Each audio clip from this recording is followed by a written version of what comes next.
Oh, hello. It's Thursday night. We are here. It's time to draw. I'm super excited. I got a new tool in today, so I'm excited to kind of dig in. And we also have a new guest, so we should just cut right through it. Of course, I'm your host, Brandon Blocksdorf, and welcome back to the Comix Wellspring live drawing show, Spilled Ink, where we're spilling the ink and spilling the tea Thursday nights. Well, almost every Thursday night. Um, we'll have some news on the show today too. But I had a great free comic book day. I'm super excited to talk about what everyone did, what everyone was up to. I mean, I had such a good free comic book day. I'm so hyped about it still. And then now I'm working on some little headshots on these sketch cards, these CWS sketch cards here, because I need to work on faces. So I'm gonna be drawing Star Wars characters just for fun. That's kind of where I dive. I guess every May I kind of go on a Star Wars kick, and it fuels me for a year.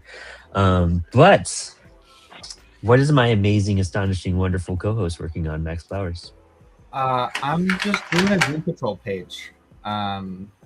We started the first episode with Doom Patrol, and now I'm doing a Doom Patrol for 96. But I picked a page, and I'm essentially gonna do a study of it and then do it my way. Hell yeah. That's going to be exciting to see. Dude, and you're using some, you're going big too. Yeah, I am Nice. going big, but that's just because I wanted to try out the art boards, and I don't really have anything.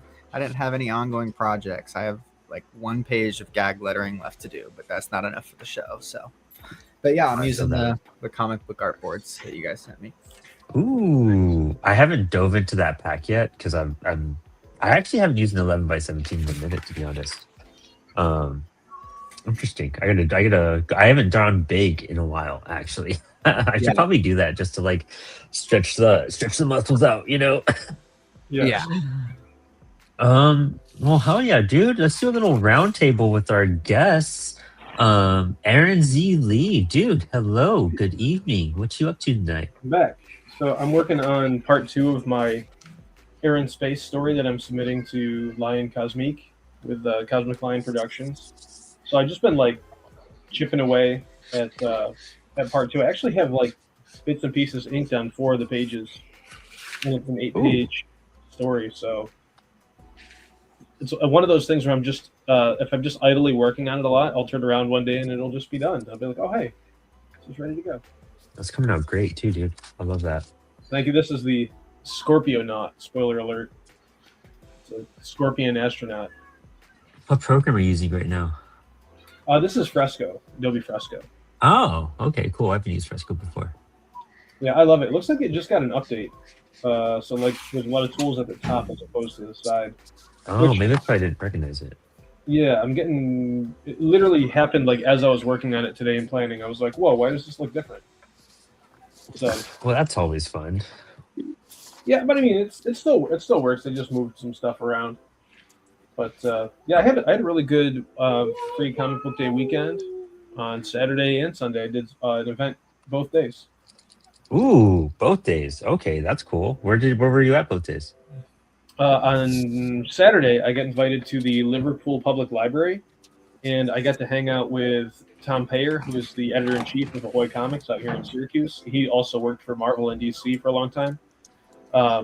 He's awesome. I get to bond with him about creepy and eerie magazine stuff. Let's see if that shows up. Yeah. And just talking comics, and there was also Katie Reiser, who is a graphic novelist. She paints everything in gouache, and then I think she does lettering digitally. She's super cool. I'm going to try to get her to come into my classroom in the fall. And Wow. there's a school called SUNY ESF, which is like a big environmental school.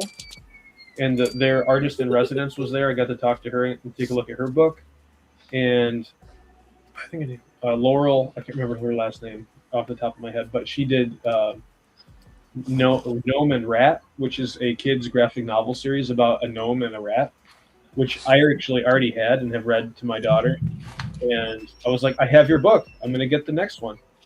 So that was rad on Saturday. And then there was a panel too, so I got to be like the ultra indie person on the panel. Oh, that's amazing. That's cool. Yeah, they were like, "You're a teacher. You know how to talk. You want to be in the panel?" And I said, "Yes," because I do it's all about improv comedy now. It's all yes and. Yeah, I feel that. Well, nice, man. It'll be a fun night digging into more of that in a bit too. Um, We also have Mark. Mark, you are killing it on your new book, and you had an event this weekend. Yes. How are you? I'm well. Still above ground, as they say, as a 63-year-old man. I love to hear it. How was your event this weekend? It was good. It's the same event I do every year, and I get the same spot. That once you come in, you pass me, and once you go out, you pass me again. So, and then I had a repeat. I had a couple of repeat customers that always love to see my stuff, and they purchase every time. So it was good. Oh, awesome. Always love to hear that. What page are you on in this new book?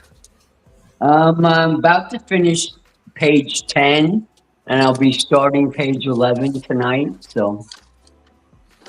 Oh, epic, man. Love to hear that. Love to hear that so much. Well, we'll dive more into everything you're doing too. Super excited to have you on the show tonight. We also have. I'm excited to be here again. Always. I know, yeah. One of our residents, and I love it. And it's been a great season with you. Let's see. We have Jeff DeMars. Jeff, dude, that variant cover is coming out great.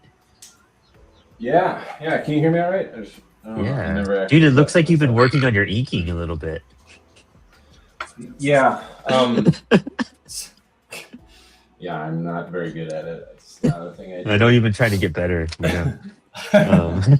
No, I actually just finished coloring this, but I don't have anything fun to work on my actual book. I'm flatting at the moment, so I figured if I'm moving the show, I should do something a little bit more entertaining than watching somebody just fill empty spots with random colors. So I'm working on maybe trying to color this thing traditional for the creators who this book is for. This is actually for a book called Black. You can read it out on blackwebcomic.com. The first chapter is out for free, and they're going to be putting it in print this year. So they were cool enough to let me draw a variant cover for it. But otherwise, I'm working on Finding Kismet chapter 1 as well for myself, and that's crap that comes out next month in Kickstarter. So yeah, the end times here to get that done. So yeah, we got to meet up about that soon too. We might be having Kickstarters going on at the same time, actually. How dare you? How dare we do two Apollo books at once? Well, dude, I'm hyped to catch up. It's been a minute since we've hung out on the show, so it's gonna be a good time. Yeah. And then I always like the creators that come on where I've just like admired them from afar, but we haven't like spoken before. Colin, dude, thanks for coming on the show. Yeah, thanks for having me. Dude, what are you working on? What? It's like a Wolverine and Sentinel. It is going to be a fastball special. The fastball special poster of my 8-year-old dreams. Ooh, dude, that's sick. So dude, I mean, I'm hyped you're on the show. Tell us a little bit about what you do, any projects you have going on as well. Well, I'm working on this because I don't currently have a project. I just wrapped up a book a couple weeks ago, right before I went to Bix. And Ooh. Yep. So that was No Future, No Fear. That was my sci-fi Western I Hate the Government book. So now I'm working on. I just started writing something the other day. It's a little too far to. It's not far enough in to do art for it yet, but I need to do something for the show. So it's like, hey, I like Wolverine. Let's draw Wolverine. Yeah, sometimes you just gotta do the fun stuff, dude. That's the thing. It's like I'm also just like I don't want to make art like original art. It's like I just want to have fun for a couple of weeks. Then I'll start taking my life seriously again. I feel that. I have like a little zine I'm supposed to be working on, and I'm just like, you know what? I'm gonna draw these Star Wars characters for a minute. I almost did some Star Wars characters. Like, well, May the 4th just happened. Like, it's kind of Star Wars season. I always Proper- get like that. It's like summer, Proper you know Star what I Wars mean? season, not December. Sorry, Disney. Dude, right? Yeah, like the blockbusters came out in the summer, and I remember watching episode 1 like 9 times in theaters. So it's a time. Dude, that's great though. So did you crowdfund or kickstart your book? Nope. I had a couple $100 laying around, so I did a print run. Love it. That's super exciting. Sometimes you just got to do it that way, dude. Yeah. Also, it's just like I don't want to have to be contingent upon a schedule to. Okay, I'm going to go do the show. I need to get backers. I need to send things to the backers. Like I'm just going to do it and hope people show up. And so far they have. I have no complaints. So I'm very happy with how everything there has gone. I got your copy from 4Color when I was tabling, so I'm like really hyped to dive into it, dude. Awesome. Cool. Hell yeah. So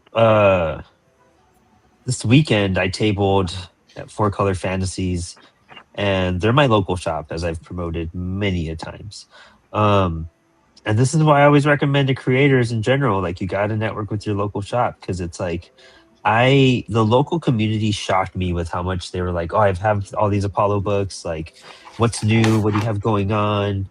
Like do you have any of you had like reception from your local community that you're like, oh wow, thanks for being a fan, like, and keeping up with us? I do actually, yeah. Oh, sick.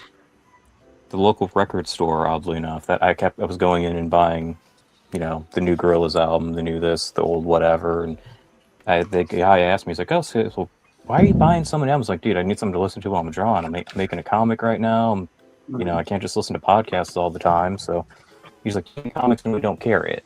So I took a couple of when I got back from New York, and so those are sitting at Phase Shifter Records in Benton Harbor. If you're in the area and want to go check it out, That's sick. it's very surprised to just, oh, you make comics and we don't carry them.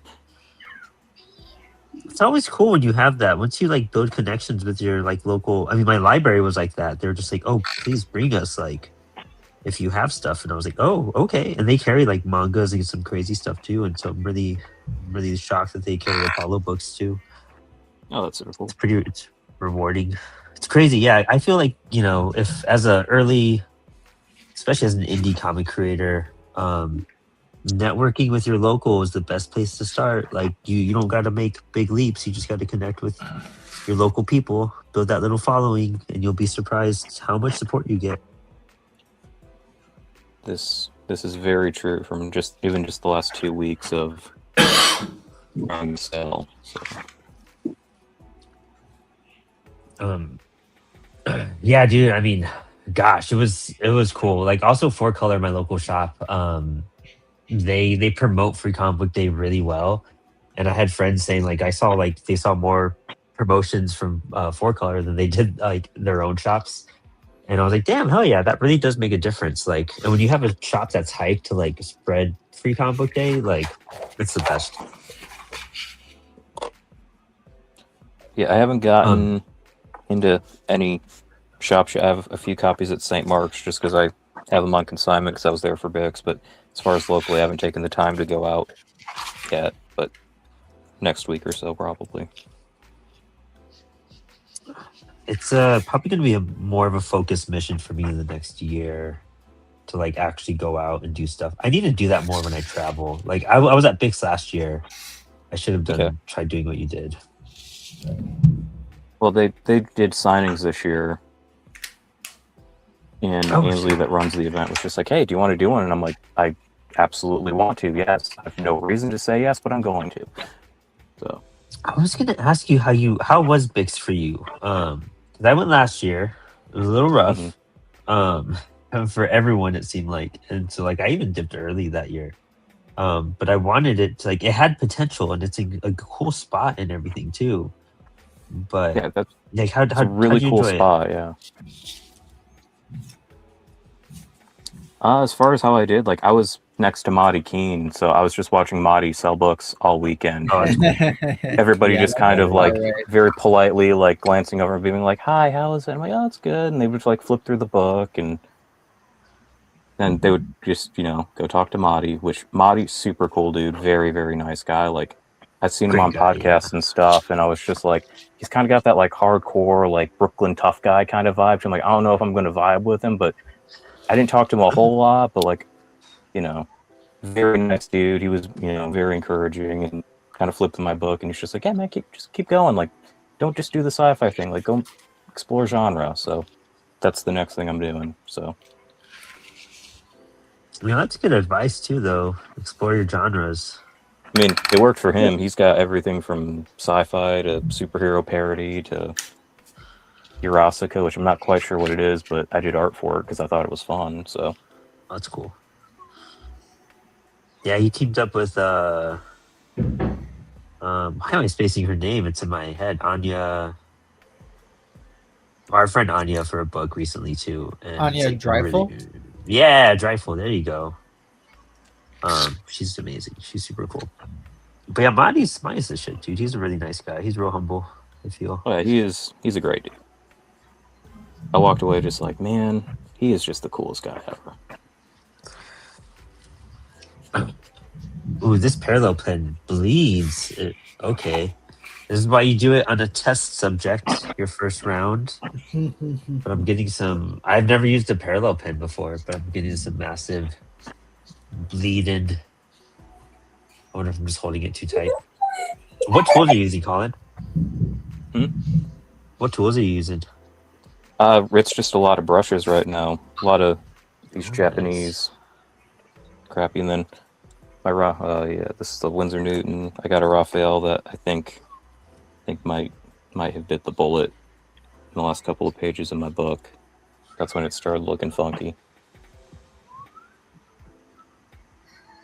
Carl was saying I made a variant cover just for my local shop, Space Monkey Comics. The owner was so excited to push the sales. Dude, I did too. I did my first variant cover.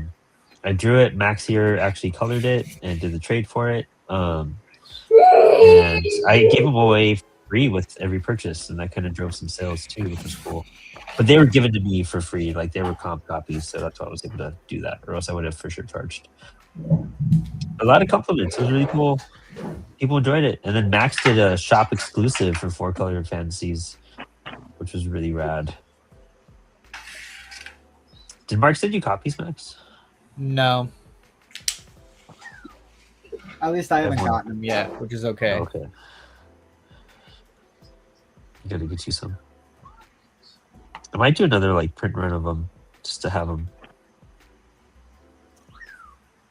Yeah, it's a good looking cover. Thank you. Yeah, this time too, it was my first time tabling as just like Brandon and not like Apollo. And I was just repping my work and not like all of Apollo's work. And it was actually like really fulfilling. Dude, I sold like original art for the first time. So that it was, I mean, I've never offered it before, but it was like, it was really cool. I didn't think it was gonna move. I did that Absolute Batman piece that I showed on the show last week. I did that Absolute Batman piece. Sold that for $20 like really quickly. And then I had this Violator Spawn sketch cover I did a while back, and I just threw $50 on it, and it sold like within an hour. Oh yeah, there you go. Yeah, I was shocked. Like, did you guys know you could sell your art and make a couple bucks? Like, that is insane, man. I could tell of such stories, but I dare not believe it myself. I wonder if it's this paper that's like making this bleed out too. It's part of it. I feel like this is just like gushing out there.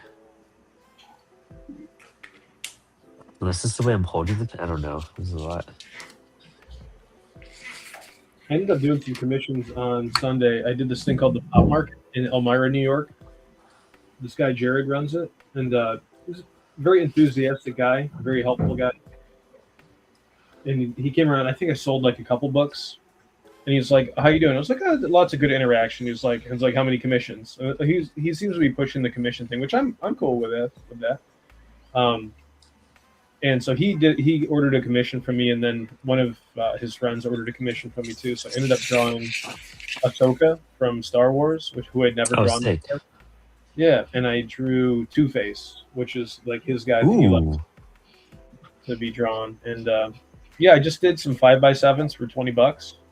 I did color just because I have color and it's fun. And I think it came out good. I ended up making like $70. Not bad. that's sick. I've always thought about doing commissions. I just don't feel like I'm at a level, but I'm like, you know what? I should just offer it up for the hell of it. Yeah, well, I'm bad. I don't advertise that I will do them because I also like just hanging out and chit chatting and wandering around. I feel that. But if somebody corners me and they're like, "Will you do a commission?" And I'm like, "Yes." And then I feel like $20 is like the sweet spot where if I totally screw it up, like they don't feel ripped off. Then if they do something really good, they feel like they got a good value. I don't know. So you do the commissions on the spot? Yeah. Okay. Like I don't think I could do that. staring at me. I think I'd have to be like, give me your info and I'll mail it to you. No, I had. I've told you about this a couple weeks ago. I think I had a guy get 2 commissions from me. He literally stood over me as I drew both of them and like watched the entire time. Oh gosh, that's great. I mean, I feel that because I'm just like whenever I've gotten something sketched by an artist, I've wanted to do that like with the camera, but I'm like I feel like it's like a lot of pressure. I feel awkward like breathing over them. But it's a cool thing to get and see. That's like good pressure practice. Yeah, yeah, it was. Like afterwards, I turned to my buddy whose name is also Aaron, and I was like, "That was work, man." Like I was hustling. Well, we draw weekly for people live. Yeah, that's true too. I don't know why like I freak out about that. That's very true. Everyone says that. They're just like, oh, you're doing that live. Like that's insane. Yeah, but I mean, this is kind of like putting things forward a little bit. I had to take that thing from beginning to end as he was like 2 of them from beginning to end as he stands there the whole time. That just thing you can kind of ignore. Oh yeah, I'm on a live stream, whatever. You just kind of ignore the cameras there. But to have the guy standing over you, watching you make every mistake, that's something else entirely. And then his friends are like, "Hey man, are you gonna like how much longer are you gonna be here? We want to go get something to eat." It's like, oh jeez, okay. And then I think I did them pretty quick too. I was like, "Hey, just give me like 10, 15 minutes, and I'll be done." So we got the markers.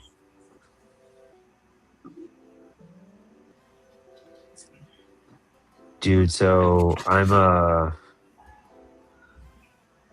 sorry, I'm typing this too.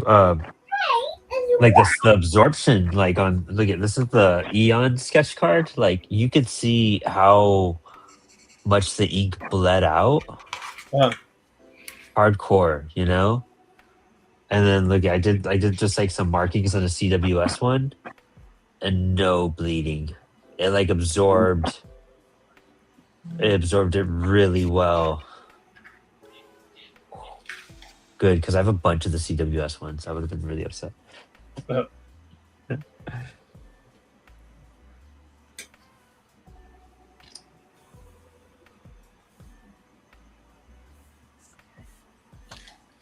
Cardboard.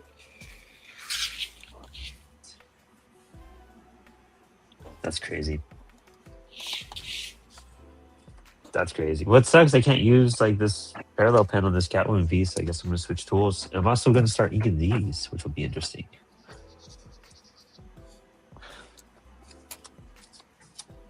Faces are my thing right now, so like I'm trying to like look at what I did on one and then try to improve on that on the next piece. Which is kind of cool when you're doing so many like characters like that back to back.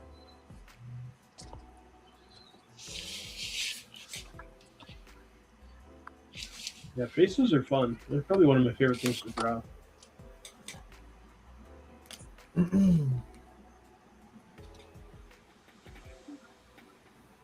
I'm kind of locking in a little bit because I'm like, I know, me too. shit, I have to finish a page in 2 hours. No Oh, pressure. you're gonna try to kill that. Oh yeah. No, we'll see. Oh, dang. I think we'll do it. I think we'll get there. Colin, what size are you drawing on? It looks pretty big. I don't know. This is just one of the big. You go into Michael's and they have the racks of paper there. Mhm. I grabbed one of those. I think it's like 24 by 36 or something like that. Wow. It's basically the size of my table. So Oh yeah, that's fucking insane, dude. I gotta just do something massive just for the fun of it. that's what this is. I'm like, well, I just spent a year working on the 11 by 17 stuff. Like, I'm just gonna get a really big piece of paper and fill it up. That's always fun. I think that's why I'm doing the sketch cards. I was like, I just want to kind of shrink down a bit and kind of like blast through some things. Mhm. It takes me like 20, 30 minutes to draw one. I had like trouble with this Obi-Wan face today. I'm not too happy with it either, but like it was one of those things I'm like, I'm just glad I got done. But like his hair, well, like hair in general is something I need to work on. But like his hair in episode 1 is so like annoying. It's like slightly frizzy, but not like spiky exactly. And then if you draw him like a little too pointed, he starts to look like episode 2 Anakin. Mm. Delicate balance Delicate balance. of the force of the hair.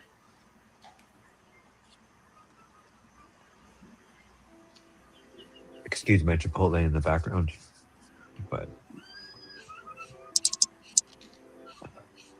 and now I'm like, what tools am I going to use? I got some new the the Tombow pens I enjoy.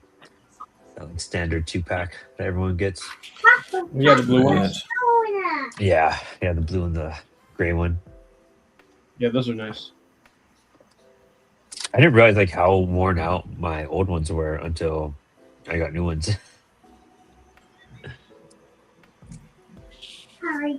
Sean Phillips uses those, the blue ones. Saw him use those for some criminal stuff. Oh wow, it has a nice fine point to it, you know. Yeah. I use the blue one to do this whole page. It's the only thing I use. But Jeff, Yeah, they're really versatile. I know we were talking about working smaller. My wife got me an original page that Sean Phillips did for one of the comic book legal defense fund books, and he is all its size. Yeah, I have to run the other side of my studio. wondering if I should color this before I start inking it, though. What do you got to color with? I have some markers, or I have some color pencils. Do some marker. So I should color it first, then, right? I say you don't have to. No, you don't. No. As long as whatever. Both too. Oh, you know what? I have some markers I've never used. It's because like the Posca ones, like they have that tip that you can't be too accurate with. Yeah, the bullet tip. Yeah, I like a fine tip with most shit because I'm just What up, too? Mostly out of fear. I had a friend that in high school, he would draw 11 by 17. Like if he was going to a Grateful Dead concert, he would do like Jerry Garcia and have his history and whatever. Like Ripley's Cool. Believe It or Not type of stuff. And he would sell them at the concert. So Hey, that's smart. I should do that for like Warp Tour or something and try to make some side cash like while I'm waiting, while I'm walking in. Just change one letter of the band name and sell the T-shirts.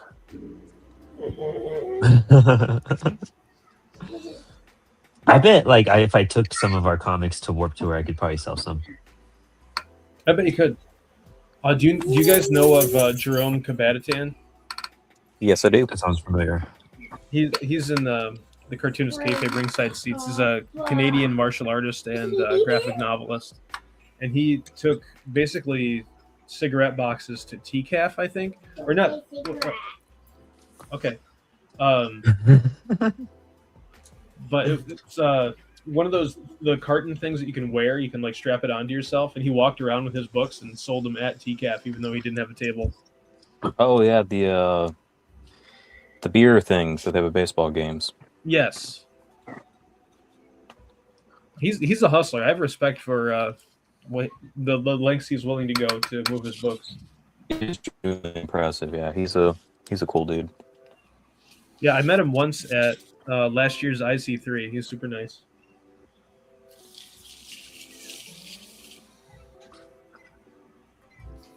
IC3, I really where you wanna meet make- people, it's like a family reunion.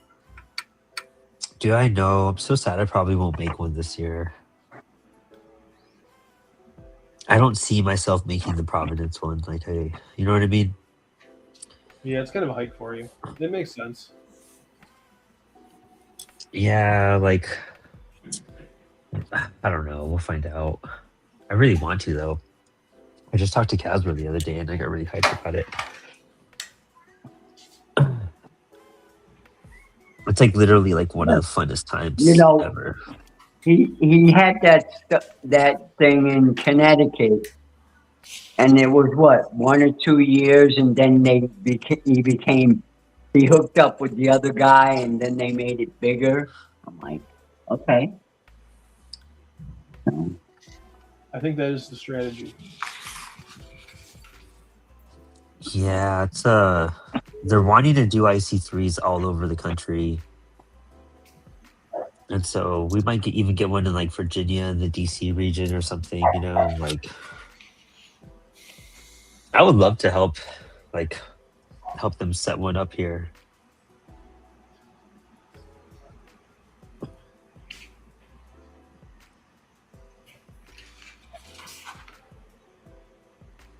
That would be cool if there was an audience to support that. Yeah, hell yeah. I think there is. We have a lot of creators here around us too, which is like I think we could totally pull it off if we kind of work together on it. Mm-hmm. One thing that I'm always shocked by in this area, in like Syracuse area, is how many professional illustrators and cartoonists there are here, and they're all. It feels like the radio is silent most of the time. Like, those women that work in comics. I knew of the gnome and rat person, Lauren Stoller, I think is her name, but I didn't know about the other two, and then I didn't know about Joe Jusko living in the area for a long time, who's like a phenomenal oil painter. You probably have seen his work on like Marvel masterpieces and X-Men clear cards over the years, and countless covers and fantasy things. Oh dang. But yeah, I'm always shocked at how many people live here. Oh, Bart Sears, he's a huge Syracuse guy. You guys know Bart Sears? That sounds familiar too. He did the I've Brutes heard and the name. Babes column in Wizard for a long time. Oh, He maybe did, that's what it is. He did a lot of Spider-Man. He did a lot of Exo Manowar. Huh. But he's a known pro, and he's in the area. Cool. Yeah, it's interesting. Syracuse is really pretty from what I've seen too, though. So it's a pretty cool. Like, I'm gonna draw all day. There's a lot of historical buildings, like older buildings that look really cool, in like Armory Square, and they're around. See, that sounds cool. Sounds like Coheed. Maybe you love Soundgarden if you have heard of Soundgarden. That's a really good record store, right in downtown. I was Oh, like, I I'm thought you actually meant not a the big band. Soundgarden fan. Yeah, same. Well, I'm yeah. actually not a big Soundgarden fan. Well, but you would like this store because they had more than just Soundgarden things. They have a really nice used CD section. I always hit up whenever I go there.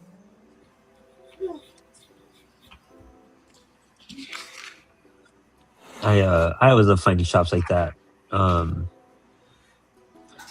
There's this like little spot in DC where it's mostly like it's like kind of like a Hispanic spot, to be honest, because there's a lot of Mexican stuff going on, Colombian stuff and everything. But they have a really cool record store there that's like really just like indie music. There's like not very many in mainstream anything there. That's cool. It's really cool. Check it out. I haven't networked with the people who own Soundgarden, because that was one of my dreams, was to get my Wesley the Robot: The Dark Ages graphic novel that has Yeah. stuff into a record store. I haven't done that yet. Yeah, exactly. I mean, that's where people should be chasing stuff, like record stores, dispensaries, all of Yeah. that. Stretch outside, build your audience outside of Maybe the next where they time I already set go. up like Record Archive in Rochester or Soundgarden, I'll just bring a copy of my book and be like, "Hey, I have this book. Just take a look at this and see if this is something that you think you could move in your store." Dude, the vape shop that Lex, well, she used to vape, but she quit like in just January. But they carry one hitters. I sold them some copies, Nice. and it's like a vape shop. You know what I mean? Like, you never know. Doing the classic head shop distribution style. Yeah. Uh-huh.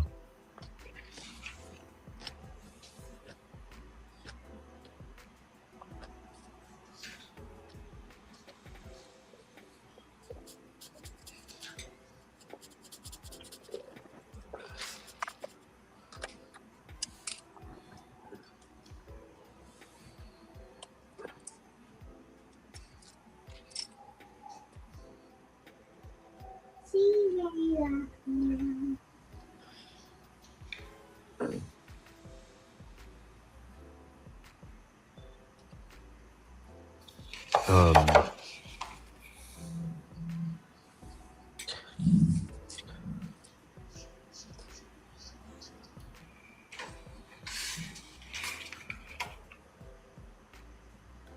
cool.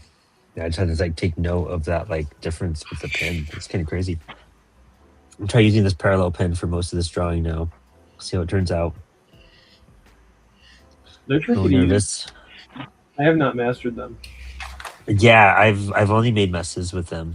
I tried like the micron version, and I was like, this is like not for me.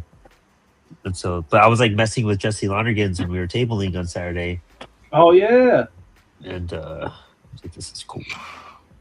how'd that go? Oh, dude, Jesse's awesome. We've been talking more because he's been getting some books printed with CWS. Oh, nice. Yeah, he gets a few of them printed with us, and we were talking about like, just other like book options and industry stuff.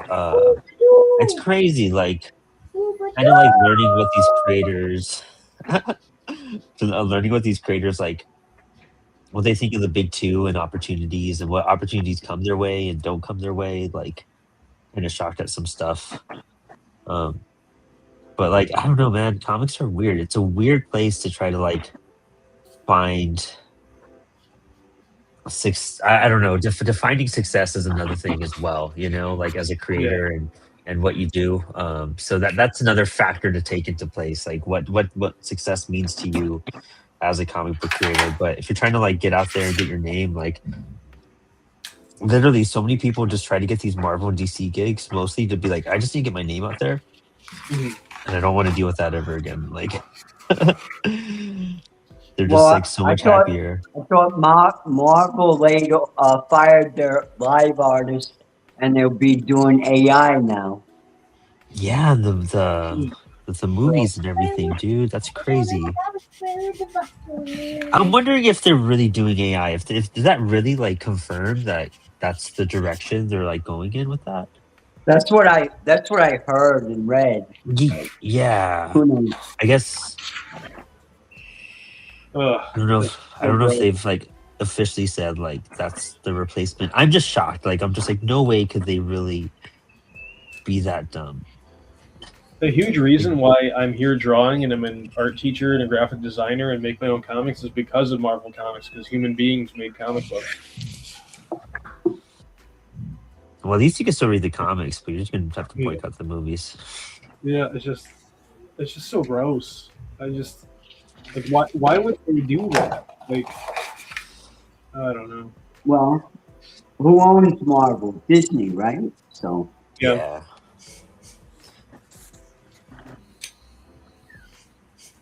it's all about corporation. It's all about profit. Huge mistake. I wonder how many people are going to boycott like Doomsday if that's really the case.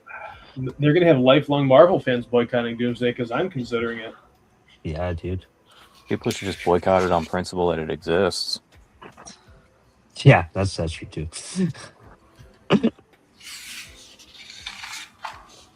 Yeah, I haven't watched Thunderbolts.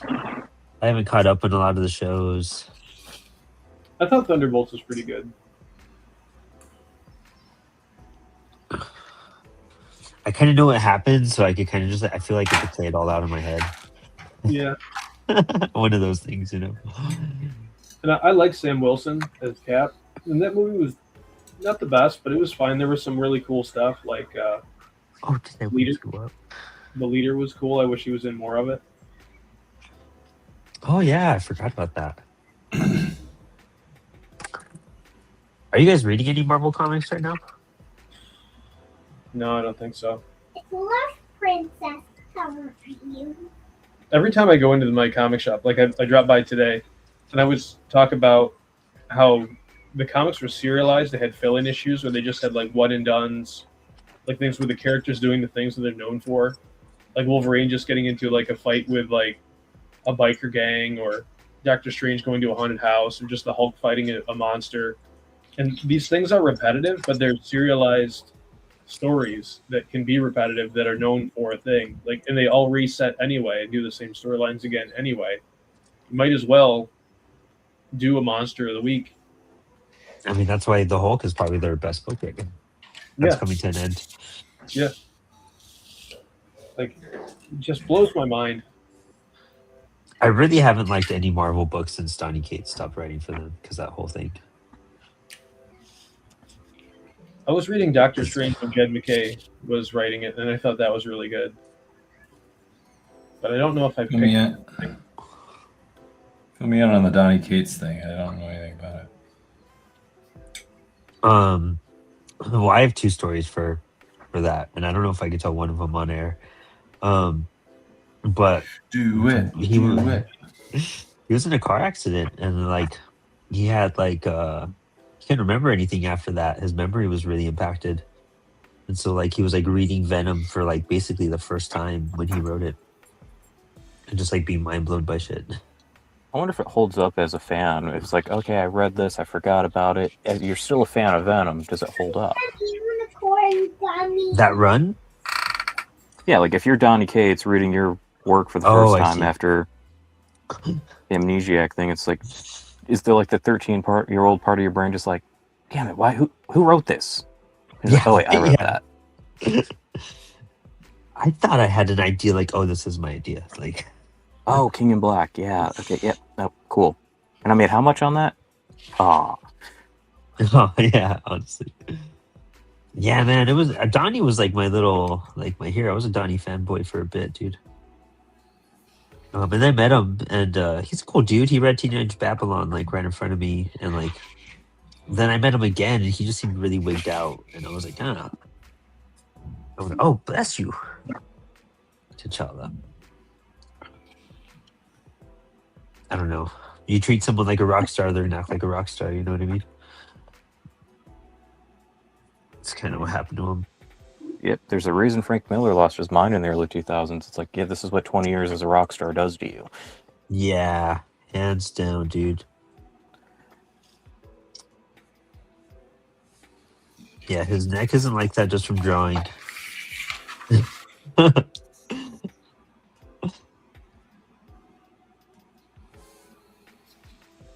I think that's one of the biggest things, like, and it's hard to do too, but like as a creator, if you're gonna be doing like intensive work, you gotta try to stay healthy in some ways, like mentally and physically, because there's a lot.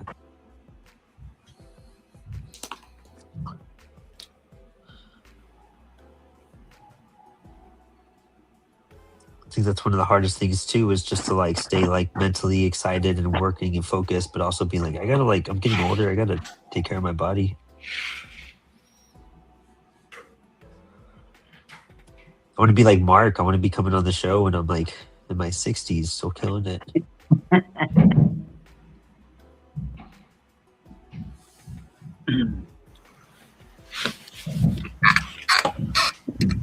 I'm like really focused. I think all of us are tonight. Well, I Yeah, this think I is- started doing my first graphic novel when I was 47. And I was going to a community college up the block from where I live. So, That's cool. That's cool. mhm.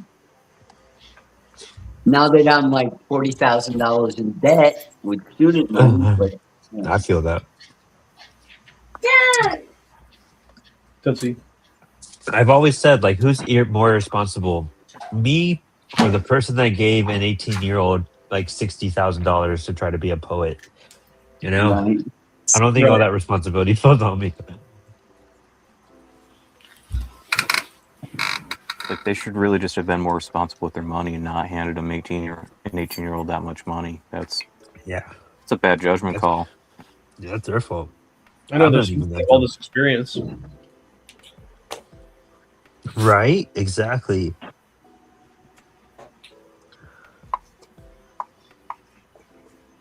I'm doing these small teeth. I gotta focus. Like I'm like holding my breath. That is something that's interesting about inking is like the holding of the breath to like concentrate and get the steady lines and stuff. Yeah, dude. I'm never holding my breath. What am I doing wrong? Yeah, I don't really hold mine either. Because you don't breathe, Jeff. That's why. Is that it? That's it. How do you know? Because I've watched you. You know, It's you 'cause ever me- draw, It's you because ever me draw and Jeff something? are so confident. We're just so confident mine's gonna be right. Yeah. Tootsie, I'm stop. just angrily inking, thinking I should be a pro the whole time. This is pro work. What am I doing here? I don't have that. Oh, So you that don't? could be it. I don't have it either.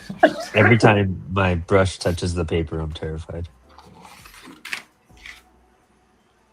You ever do shadows and then somebody comes up to you and says, your shadow's all wrong. It's in the wrong direction. No, they don't look at it that closely. Oh, okay. Well, It's like I feel like people are being nice around me mostly. Yes, same.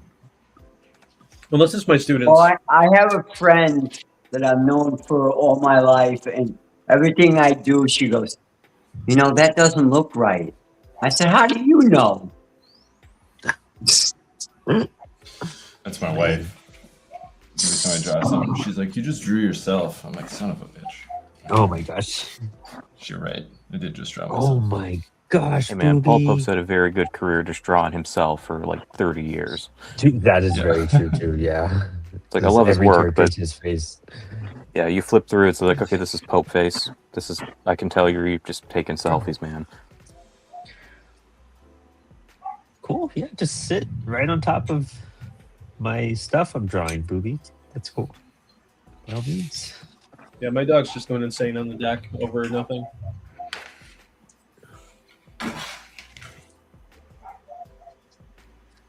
That's my Darth Maul I just inked.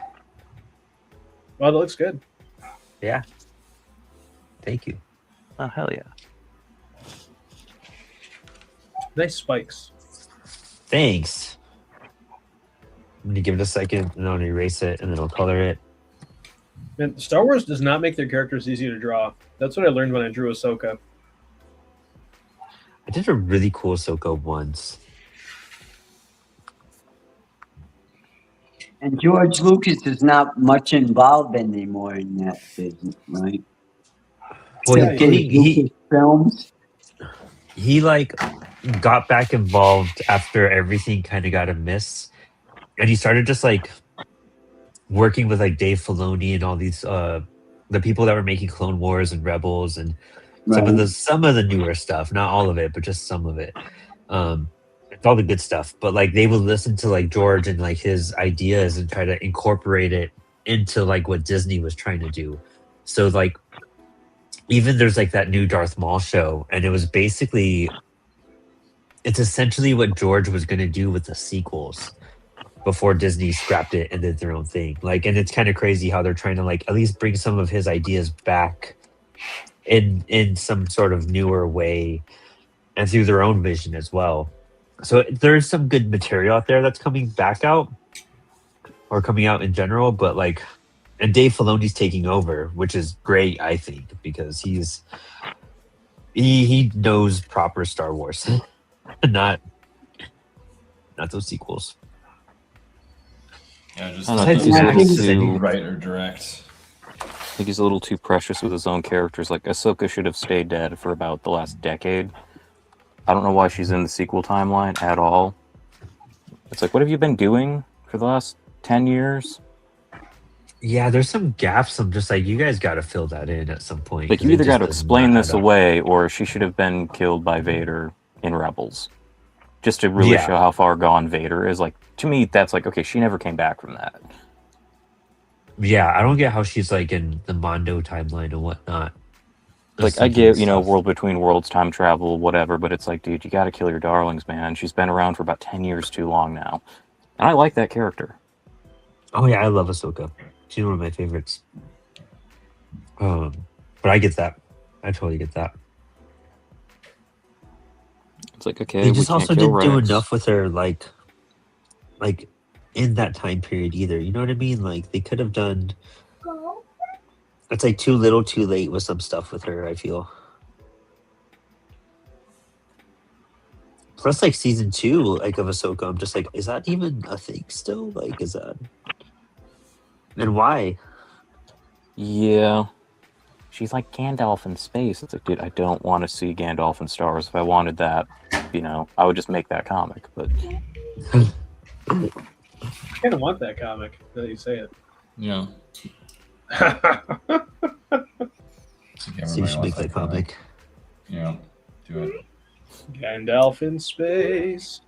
Right, Liz? I don't know, I've had a Planet of the Apes Tarzan bootleg just sitting over there for the last 2 years or so. I'm gonna finish that first before I make any more sci-fi bootleg comics. That sounds amazing. Yeah, I started it when I was in school for some reason, and I was like, okay, well, the only way it would work is if Tarzan's really, really old, but he's still got to look like Tarzan, so I just ended up drawing Iggy Pop as Tarzan. Yeah. Because where else am I going to find photo reference of a shirtless 70-year-old man? Inspired. That's very true. Oh, I bet you can find it. I mean, I could find it, but it's like, how do I find that and also not have to like clear cookies when I'm done? Iggy Pop. Like, you probably should still be doing it after the Iggy Pop stuff too. It depends on what corner of his career you're looking at. Like, pretty much anything mid-70s forward, I think you're safe. I never saw that man gain any weight. Right? Yeah, he's always been that same size his entire life. I guess he swims every day. Dude, all of us were like, oh. Literally. Look at me contributing to the conversation.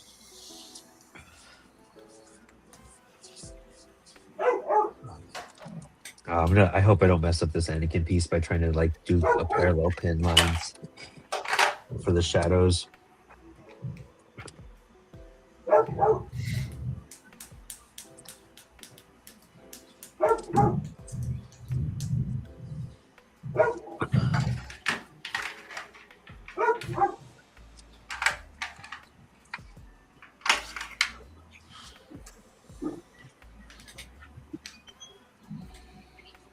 For Free Comic Book Day, I picked up these horror magazines, illustrated horror magazines that are light, creepy, and eerie. They're called Irie.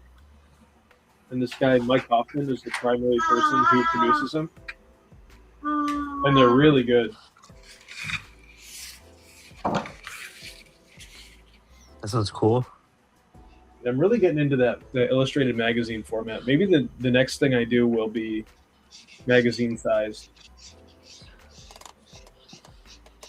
I messed up this Anakin piece so bad with this pen. I'm just gonna like continue to get it messy and mess it up.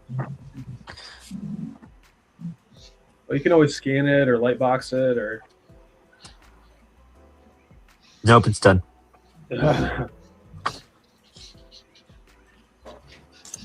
That's what I always tell I the didn't. kids. They got upset that it's not working. I'm like, we can scan it, we can light box it, we can print it, we can wipe paint over it.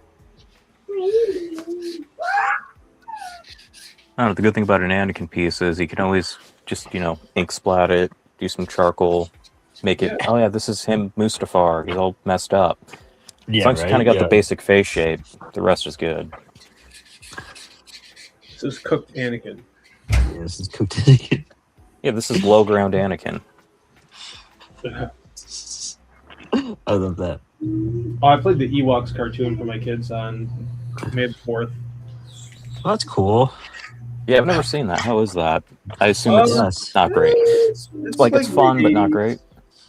It's if you like that era of mid '80s like gummy bear animation, and it's more of the same. As long as the kids enjoy it, who cares?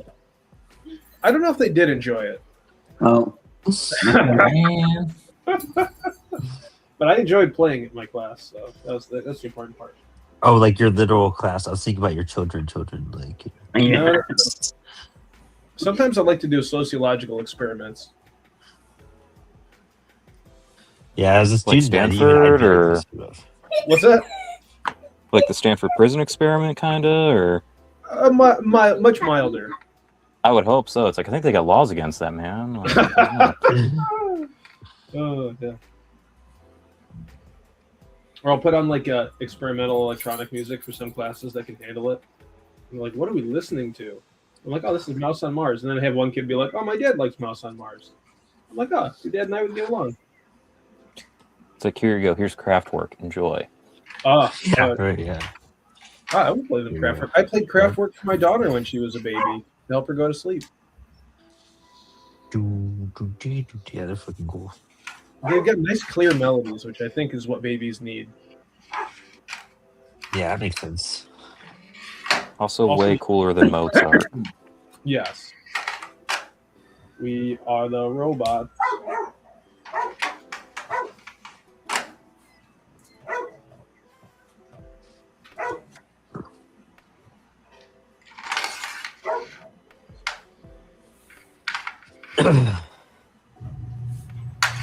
You know what I've kind of learned though is like whenever I do a drawing I hate, like I end up doing something really cool afterwards. So I'm just gonna like let this suck. Gotta get the bad lines out. Yeah, it gets bad lines out. That's right. PC.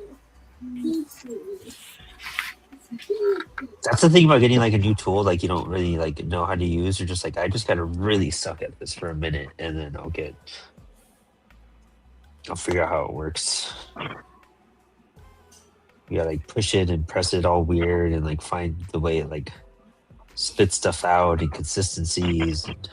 I want more snacks. Like I feel really confident with my nibs now, which is cool, but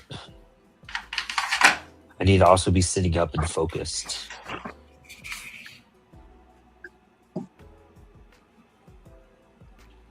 when I worked in New York City, I went to the Art Student League to do some drawing classes. And I had one teacher, he says he always starts out with his doing figure eights, to get There the you go. pencil moving. And Yeah. I was like, okay, that's pretty cool. To get that flow going for this stuff. Yeah. That's smart. A lot of people like do warm-ups. Max, I think one of the first episodes we did was like hand warm-ups and like techniques and whatnot. That was really cool. I need to do that more. I used to do it before I started every single drawing episode. I would just like do circles and squares and just like loosen up a bit. Now I just kind of pick it up and draw. I should treat it like working out. Like I stretch every day, but like, I don't know. I don't do that with my You got the art. time, you know? Just pull Don't got time pull for your these muscles. circles. Yeah.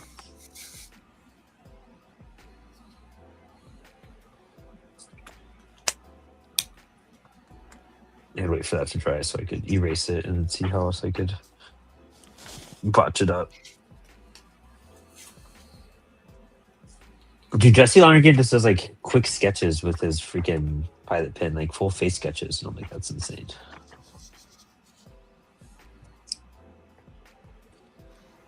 Yeah, his stuff's so good. Like really He's quick. one of the best Patreon follows you can do too. He's only $1. Like everything, you get everything for $1 a month.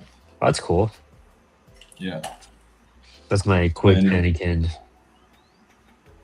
I guess it doesn't look that bad on camera. No, not at all.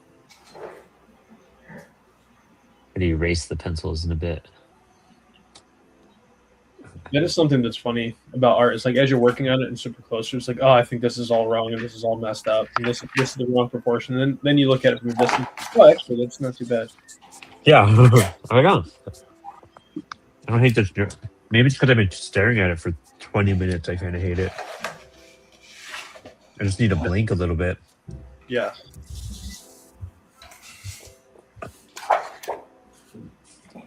But when you're on the deadline and you're staring at the same piece for 16 hours a day and you close your eyes and I can still see all the lines. That's when you know Yeah, it's like right, I need to stop. I need to go take a walk. I need to not think about Yeah. art for a minute. Dude, that's like the one reason I go to the gym, really. It's to like not think about anything else for an hour. It's not for any other reason. I'm not trying to like impress anyone. Like, I'm like, I'm vegan. I don't got to worry about being that in shape that much. But it's like the only time I get to like just not think about anything else but the music in my ears and my movements.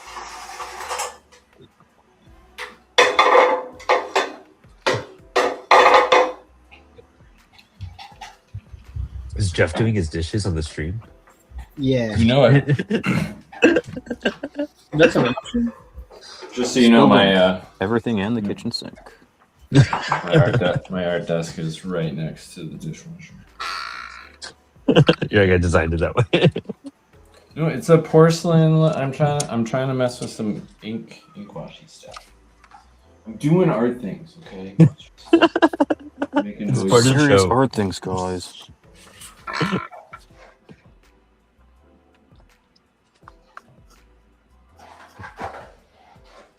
So I'll also like mention, it's kind of known, but not really known.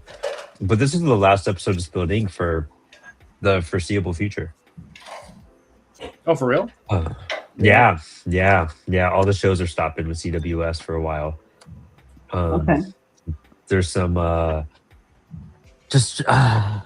hate to call it transitions. There's some like evolution going on with CWS right now. And we're changing things up. So I'm kind of like supporting production. It's like pre-press and customer service right now. So my focus is kind of switching elsewhere. So I won't be able to really manage the shows on top of everything. So it's really unfortunate and I'm pretty bummed about it. But I don't know if CWS will bring them back. What? But right, exactly. I know she's outraged. No. But I think I've been podcasting since 2018, and so I know, Carl, it's heartbreaking, dude. But I'm probably gonna do something with Apollo because Apollo was a podcast well before we started publishing comics. I was podcasting from 2018 to 2022, 23 when we started publishing comics. So I think me and the team are gonna try to bring something back and do some sort of drawing and. Like, you know, Max and I had just started a new killer segment that like I really want to do. Like, I think it's like such a cool thing. So we're gonna, as a team with Apollo, we're probably gonna do stuff. And then I just have a day job. So I mean, that's just it turns into a day job now. But it'll be temporary. I think I've built such a cool community through Spilled Ink. And so is Max. Like we've worked really hard to do this for 2 years consistently, and it's helped me grow so much as an artist. So I think we're gonna do something soon, probably in the summer. I'll probably take a break until right after Warped Tour, and then Yeah, like kind of like late June, because even with Apollo, like I mean, I would love to do interviews still every so while. I would love to like do a live drawing show of some sort because it's so much fun, and I think all of us coming together, we have a good following of the show, or a pretty decent following. It's grown pretty big. Some nights we get like a really big crowd in here, and then some nights it's nice and chill. But I know it's like the main people who are always here drawing together. So I think I'm gonna still try to do something else. Maybe not for 2 hours, but maybe just so I know I'm still drawing every week too. Um, and then I miss talking about comics and overviews and stuff like that. And so there's a lot of ideas in the bucket. So we'll probably have a cool little roster of like UHF station Apollo City comic stuff as we make our comics and share news and experiences. Because there's a lot of stuff I like to get out there and share with creators and help them out with, Mhm. So we'll do something soon. Well, I'm glad I weasel my way into this episode then. Yeah, no, I know. Yeah, and I didn't want to. I mean, I only found out like Tuesday. This is very fresh news. I've had a hell of a week this week. But Well, I'm glad I've been part of it. So yeah, same Mark. And so like that's another reason I love getting like Mark on and having that experience. So that's why I still want to continue something to try to have like all of us still come together in some ways and be a part of something still. Because I know it's been really sweet hearing how much the show means to a lot of people and creators, and even if they're not here every week or if they don't tune in every week, like I've gotten some really cool feedback on stuff. So I'd like to keep that going. But we'll see what happens and what we transform it into. Into the next permutation. Yeah. And like all my shows I've ever done have evolved slowly. So it'll just be another thing I do. Which is a bummer because I just had 100 episodes with Inspired Ink. Yeah, I just started listening to that one. It sounded good so far. Dude, the last like year's worth of interviews have probably been like my best interviews ever. Just like back to back to back. They're all so good. I say that because it's just like looking at your art that's like 4 years old where you're just like, man, I'm a little more judgmental to that at this point. But we'll see what happens. And then also like Lex and I have been wanting to start a show, like a music show, where we like look at bands and like talk about them and whatnot, like and watch live videos. Kind of like a Beavis and Butthead thing, essentially. Once I told her that, she was like, "God damn it!" And I was like, "That's your idea." We're gonna call it Slit Your Wrist Sundays because it's gonna be like emo bands and Warped Tour music. As the resident MyChem fan in the room, I am here for that. Hell yeah. Dude, Colin, you're gonna like love the book I'm about to put out, Fake Your Death. That's Fake Your Death? Okay. MCR rip. Yeah, it's an MCR ripoff from the title. So what's that about?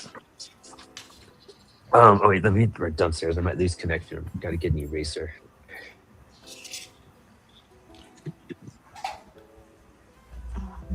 Oh, I'm gonna leave my eraser downstairs. Okay, cool. I didn't lose connection.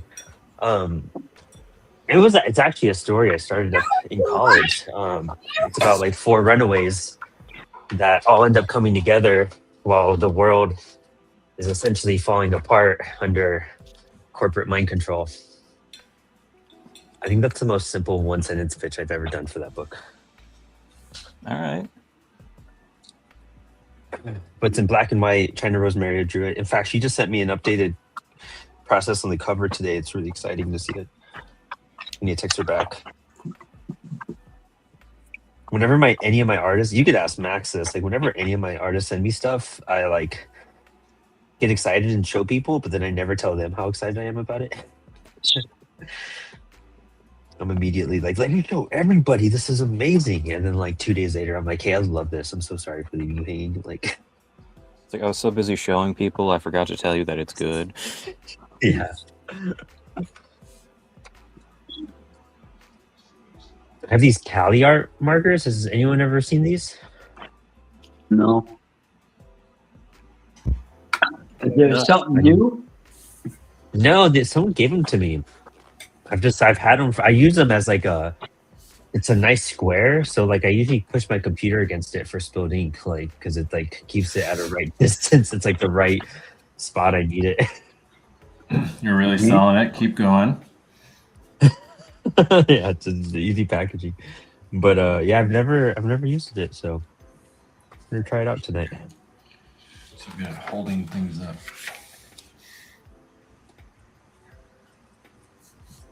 That's a nice spread. Might use that one. I feel more comfortable with colored pencils than markers. Do you guys have a preference between that? Oh, markers all day. Markers all day. I have a Did you dollar- guys use markers and color a lot, like as a kid? Yeah. Like with colored pencils and whatnot? I use colored pencils too. They're just way more time consuming. Markers you can just kind of flow, especially like the alcohol based stuff. Or even watercolor. I don't know if these are alcohol based. They're probably alcohol based. Does anybody remember the artist Born Boyd?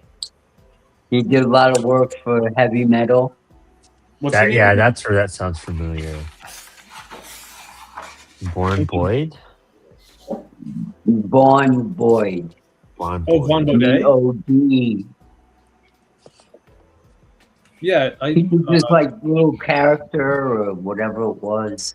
And it always appeared in heavy metal, science fiction type of Yeah. thing. I know his Sure, I I know have. his work, but it's through like cartoonist kayfabe talking about him that I know the work. Oh, nice. Right? He was that Good serious. work. You know. And then you had Mobius. Oh yeah.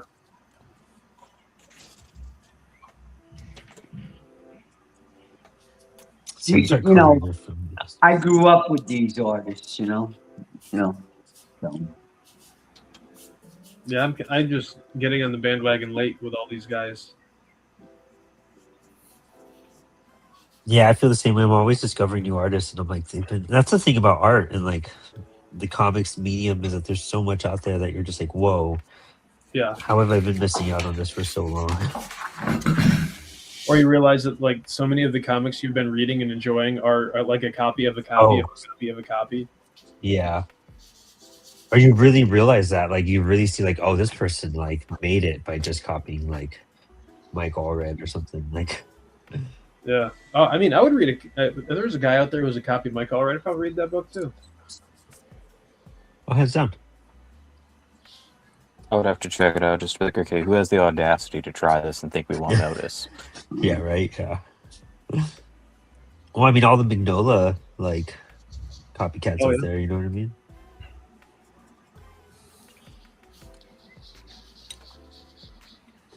I think that's one of the most copied artists out there. Is probably like Jim Lee and Mike Magnola. Yeah. Yeah, definitely. But I feel like they've encouraged that proliferation because, like, with Jim Lee being the publisher of DC, I feel like he has a hand in pushing that style. And then Mike Mignola's stuff getting big. Well, at this point, Jim Lee's just the DC house style because, like, okay, you look at them. Okay, Converse comes out with some shoes. Whose art's on it? It's All-Star Batman and Robin.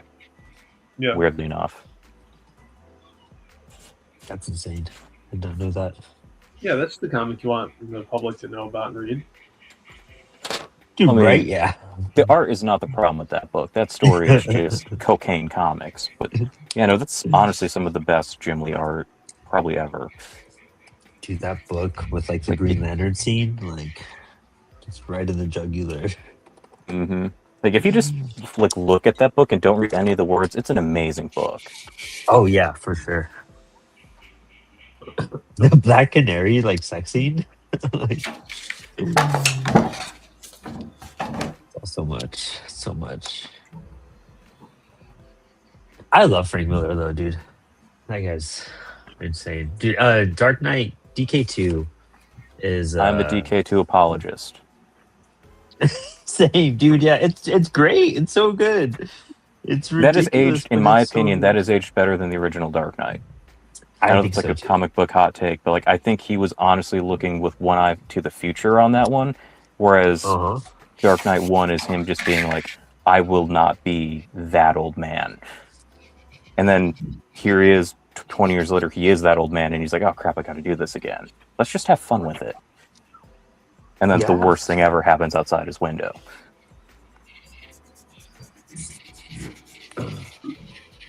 That's that.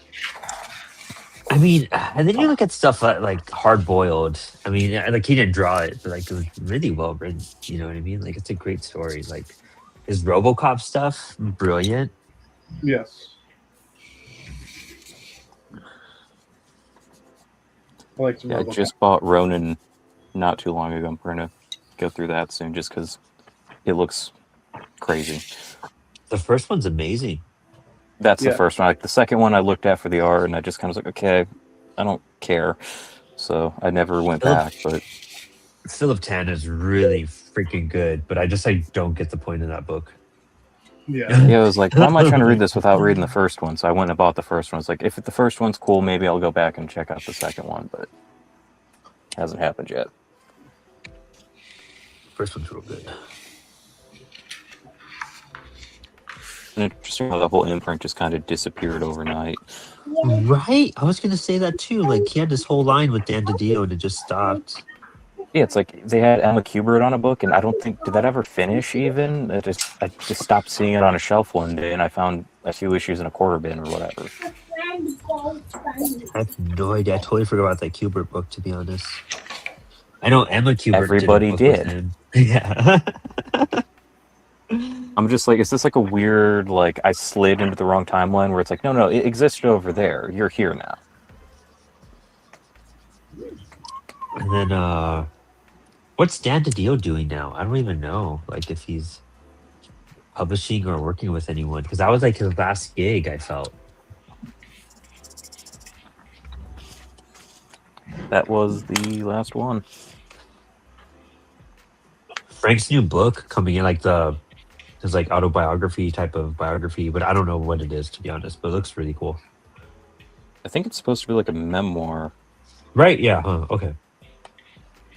I I will went say the last DiDio thing I heard was Scott Snyder kind of inadvertently let it slip that he was actually fired from the company. Yeah. Because it was weird how he just was gone one day and nobody ever said anything on it until like I think a couple months ago I saw it was like, Dan was fired and all that. It's like, okay, so he was fired. It's like you can't just get rid of presidents of companies without being like, here are the reasons why. They just kind of Yeah. no, nothing, just Dan's not here anymore. Contract dispute. There you go. So he's the Bo Duke of DC Comics. It's like, nope, contract dispute, get Coin Vance in here. It's crazy how much of that stuff that like Jim just owns and runs now, dude. That's Jim Lee's in everything. Uncle Jim. Right. It's really man. impressive that he's doing that and Hush 2's coming out on time. That man is a machine. Well, do you see his YouTube thing where he is always sketching what he's working on? Jim Lee. No, I haven't watched that enough probably.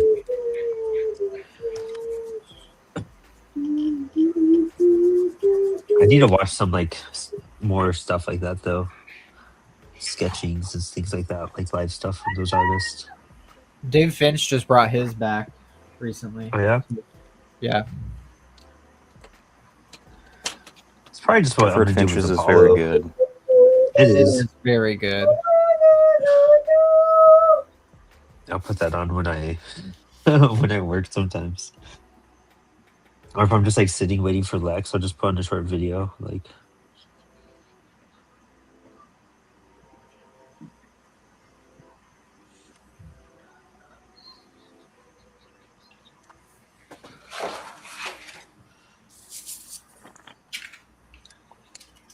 I feel like all these markers are too dark for what I want to, for what I like.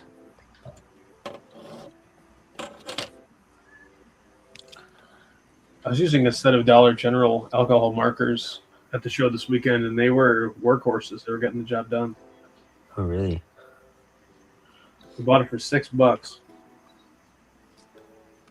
It's kind of what Mark taught us, was just like, hey, like, just get anything out there.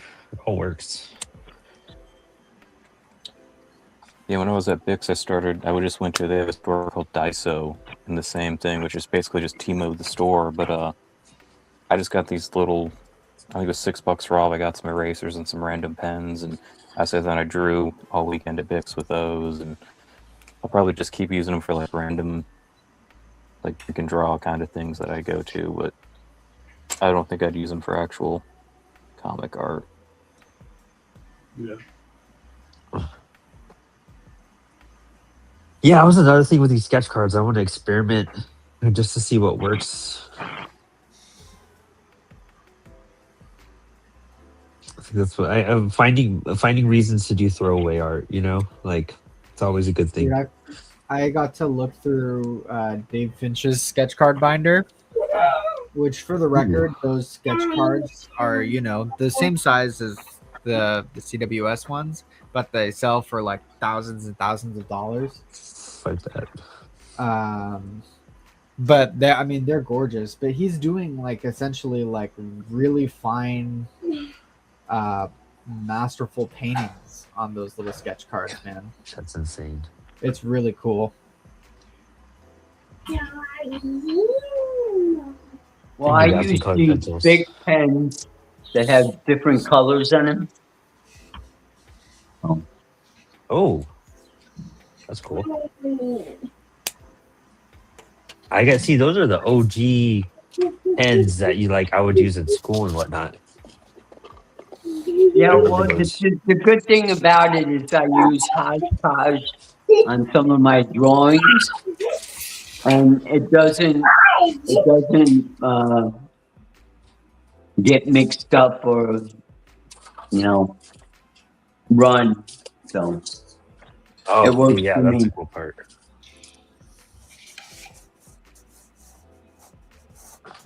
Yeah, I think I just need to find markers I enjoy. I'm gonna go to my colored pencils.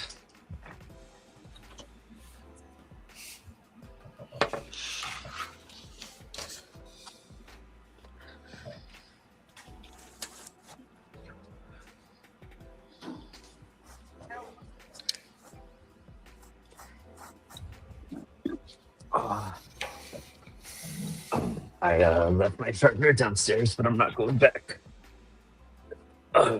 It's too late.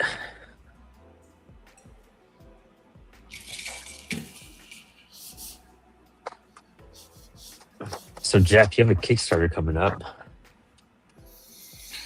Yeah, it feels like it's right around the corner, but I don't feel ready for it. Which, honestly, I don't know if that ever changes. But No, that doesn't. yeah, okay. You know when you're gonna feel ready track. for it? You What's just feel over? ready like 2 weeks into the campaign. You're like, all right, I think I got this. Let's do this. Yeah. No, I needed to finish this cover I was working on. Now I'm really I just have a month essentially to letter and color. Well, really 2 months. I don't need to have the whole thing colored. But You should. so I'm in a good spot. And what was that? Nothing. That's what I thought. So yeah, but I need to get working on like the materials for the Kickstarter site and all that kind of like boring minutia of setting up the actual Kickstarter. That, Yeah. like, if you do it wrong, will lead to less sales. If you do it right, leads to the normal amount of sales. It's like somewhat the same thing. Yeah. I know I'm promoting Fake Your Death, and it has like an empty story page and no tiers set up, and I'm like, gosh, I just gotta do this, but life's just been real busy lately, so I just haven't shifted into like doing that on my downtime. But I got what to other like. one are you putting out? Oh, that's my book, Fake Your Death, the one I do with. Are you going to do that in June? It's shaping to be in June. Mm-hmm. Probably late May, leading into June. We'll get some cross promotion going. They're two totally different books, so I don't think it's going to clash with anything. Oh yeah, sure. You haven't even read mine. I know what it's about, though. There's 8 pages of people faking their death, and One of them involves a water tank. mm-hmm.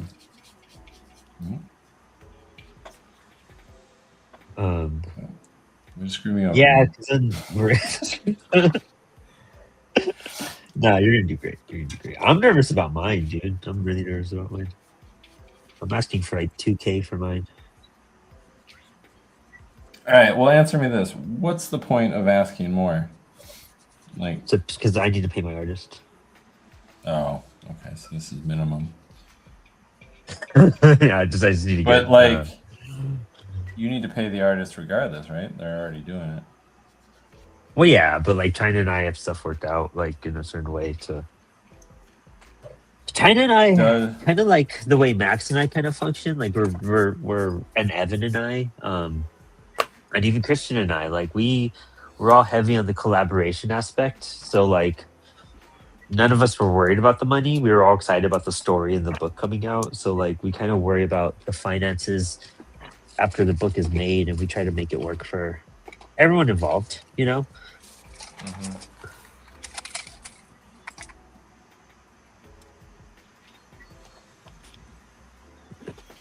Does putting a larger goal equal larger sales? We're gonna find out because I always just put goals for 1,000. Because I just feel like that's all we ever need, you know. Like it's just. I do think that setting a higher goal kind of does help you get more. You know, there's like more excitement and hype and maybe like legitimacy around it. And like you're like, I'm trying to reach this big number. You know, people are like, yeah, reach that big number. But you can't go too high because then people are gonna be like, nah, we're not getting there. Yeah, like don't be ridiculous, but like, God, this sharpener just destroyed my color pencil. No way. Not all sharpeners are created equal. Okay, say that Frank Miller did a Kickstarter and he had higher prices. You think people would pay for it? Oh yeah, and Oh, yeah. So He'd okay, make multi-millions of dollars doing a Kickstarter. oh yeah, for sure, hands down. That would hit like it would be funded in minutes. It would be like quadruple its funding. So, for example, the show Game Changer, it's a show on this platform called Dropout. It's a game show, and they did a Kickstarter. They did a board game that just launched. They're looking for like $40,000. Day one, they hit 2 million. Yes, that's about Like- right. You should look at the stats for the Transformers Kickstarter. Oh yeah, and GI Joe, like Yeah, those G.I. do Joe. insane. That funds like the company for like 2 quarters. Like they make more from those Kickstarters than they do almost any other product. Yep. That's why they do it. There's a hype behind it, like a FOMO type of hype. Yeah, it's just the limited release strategy, you know, Yeah. versus something that's evergreen. You know, you can always promote XYZ, but you can't always promote this compendium because it's only available through this thing, you know. And then every diehard Transformer collector is like, well, I have to get it, you know. Yeah. And like, yeah, I think, you know, this will be a good test. Like, I feel like if I could hit 2K on this, like, I mean, I've hit some high Kickstarters, but those numbers kind of get fudged in some ways. Like, I've realized, like, but I do about almost 3K a Kickstarter, depending on the book. 2 to 3K. So I think with my own self, it's finally my first book that's like just mine coming out. Like, it's not an anthology, it's nothing like that. Like, this is my first campaign that's my work, my writing. So I think I can hit it. I just kind of plan it out and have the energy to like go out there and do it too.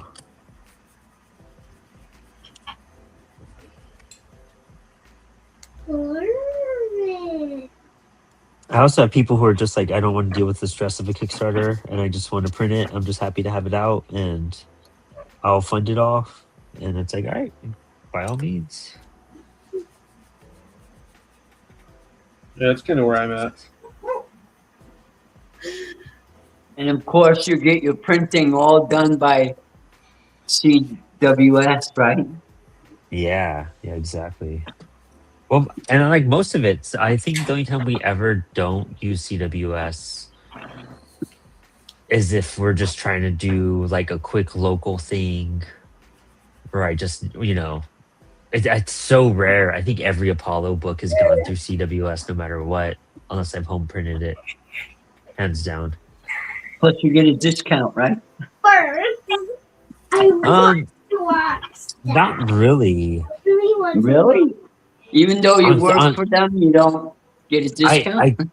I do, but it has to be very specific. Like it has to be my book that I'm putting out. So like most Apollo books like don't get it. It's just like standard pricing and whatnot. But some birds on my.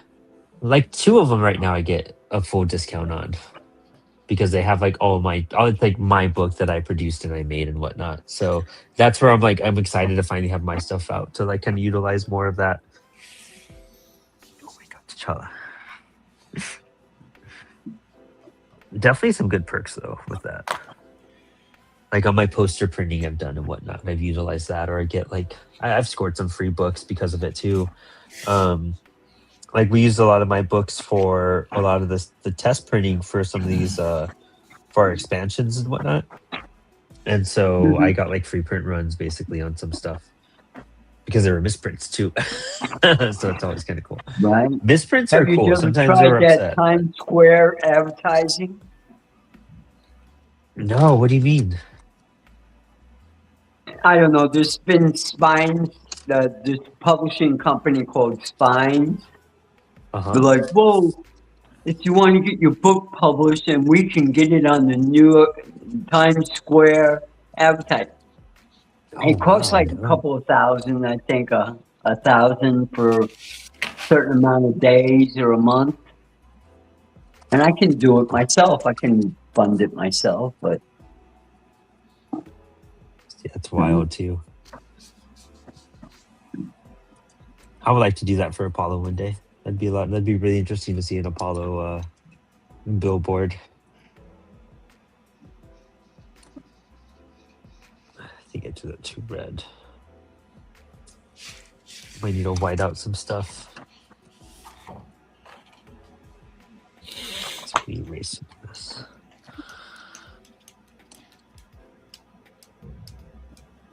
And Will Eisner, he was such a businessman that before he did the comic book thing, he used to do manuals.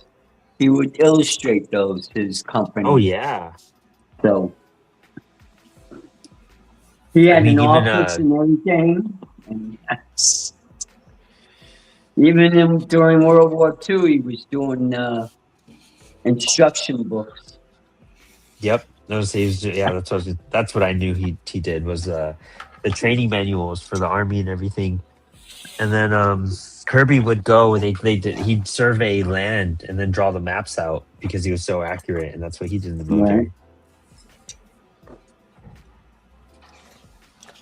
Meanwhile, Stan Lee was sitting in an office with a typewriter. Right? For real, so.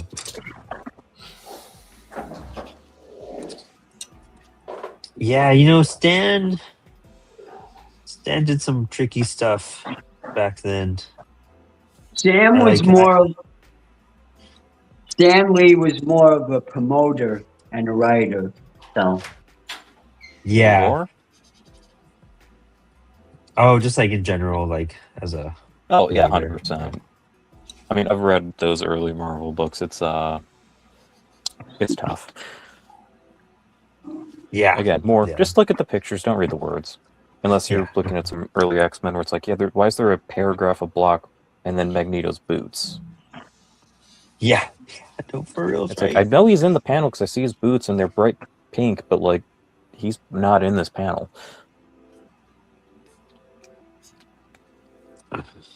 I haven't read a lot of the early X-Men stuff. Like the Fantastic Four stuff and Avengers I've dug into pretty far.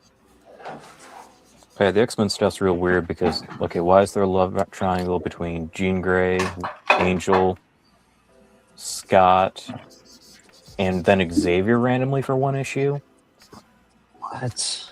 Oh yeah, that's in like issue 4 or 5. Like, there's just like this one panel of Xavier sitting there just like, but I can never tell her that I love her. Wow. It's a Never soap addressed, opera, man. never Everything explained. to do. Yeah. So It was the awkward for real. 60s. It was free love. That's right. Yes, There with this you go. 70-year-old man in a wheelchair. Hey, they deserve some love too. I'm not saying they don't. I'm just kind of like, dude, the 16-year-old girl that you're kind of like pseudo raising. It's a little weird. It's a little Lolita. Yeah. That's a little Lolita. There you go. No, I kind of colored my Darth Maul, so there's that. Bam.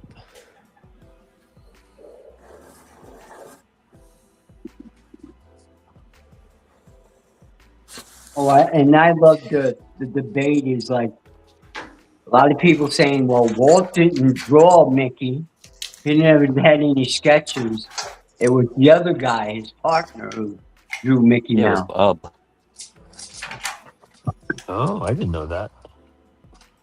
I didn't know that Walt Disney was ever credited with drawing Mickey, to be honest, more than anything. I assumed he didn't. Yeah. To his Yeah, credit, I he assumed- often will say, I never drew Mickey. He's like, I don't draw him. Like, I think he did maybe like an original concept art that you can find out there, but there is a lot of stuff. It's like, oh no, I just pay for Mickey to get drawn by much more talented people.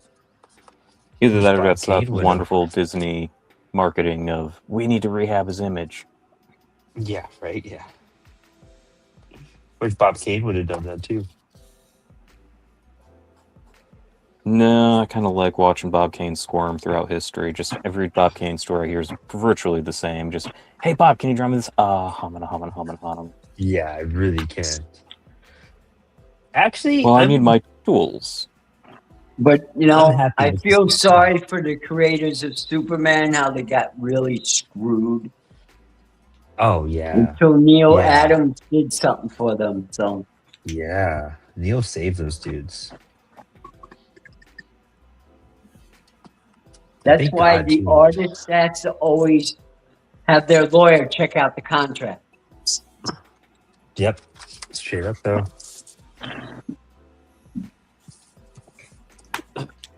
I mean, that's why I always try to take care of our artists too. Like, there's just a history of stuff like that going on, and it's rough. It's not fair.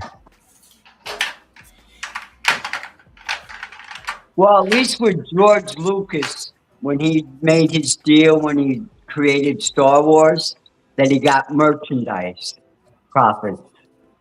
Yeah.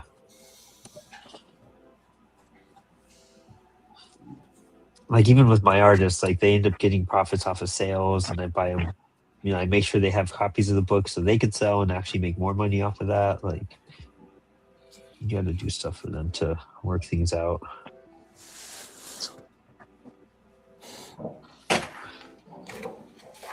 But Marvel always got away with, oh, it's work for hire. You know? See, that's what I think the is crazy. contract said. If you make something, you should get credit for it. I think it's wild that Marvel can just take your creation and just have it. It's theirs.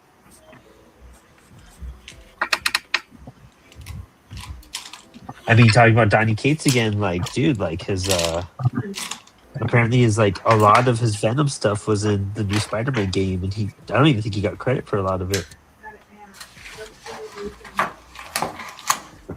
We need to get like a special thanks in the credits or anything. Maybe a special thanks, but like That seems That's to be so the kind of standard procedure for Yeah. them. That's all y'all deserve. That's it. That's all. Nothing more. Be thankful we gave you that. Yeah, that's literally their attitude. Like, be thankful we did that for you. When it's just like, dude,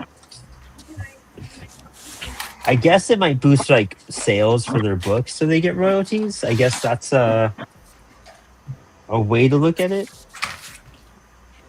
Can they at least give him a Todd McFarlane love check? Yeah, get those Oh love, yeah, there you go. All right, buddy. Here's I'll $5. take the love checks.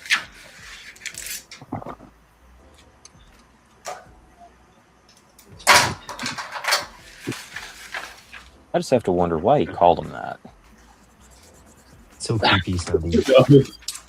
Especially with his accent, it just comes off a little Hey, weird. bud. Yeah. Give you some love checks. Yeah.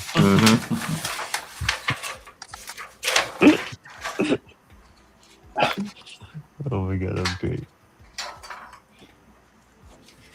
You know, I'm surprised that the Bruce Lee family, his daughter didn't, come up with a comic book featuring her father doing martial arts.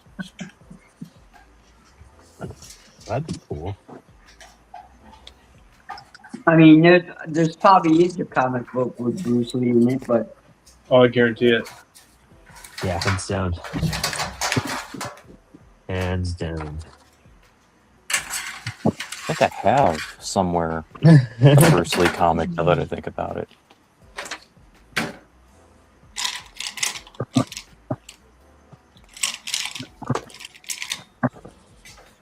Not to mention all the bootleg Bruce Lee comics that are essentially Bruce Lee, but not called Bruce Lee.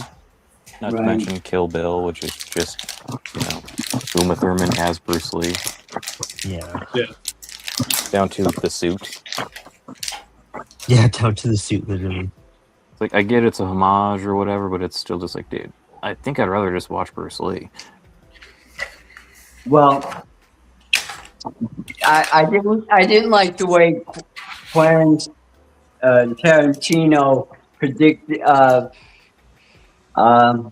showed Bruce Lee in Once Upon a Time in Hollywood. Uh huh. Like he portrayed him as a weak person that he can get his ass kicked. Oh, really? That's wild. I haven't seen that one actually.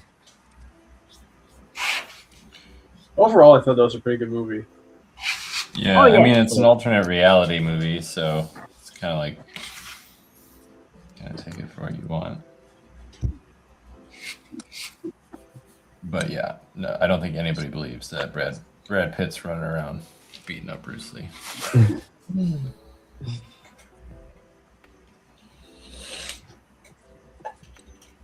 I think they're doing a sequel to that one too.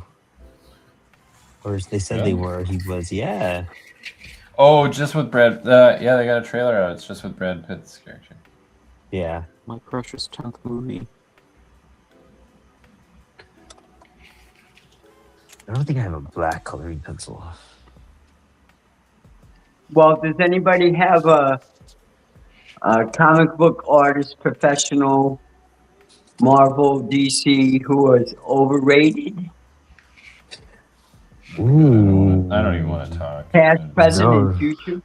No, Jeff, you need to tell I us put now. my foot in my mouth every time. No, I'm not doing no, this. it's the last episode. We're on the last like 10, 15 minutes anyways. It doesn't matter.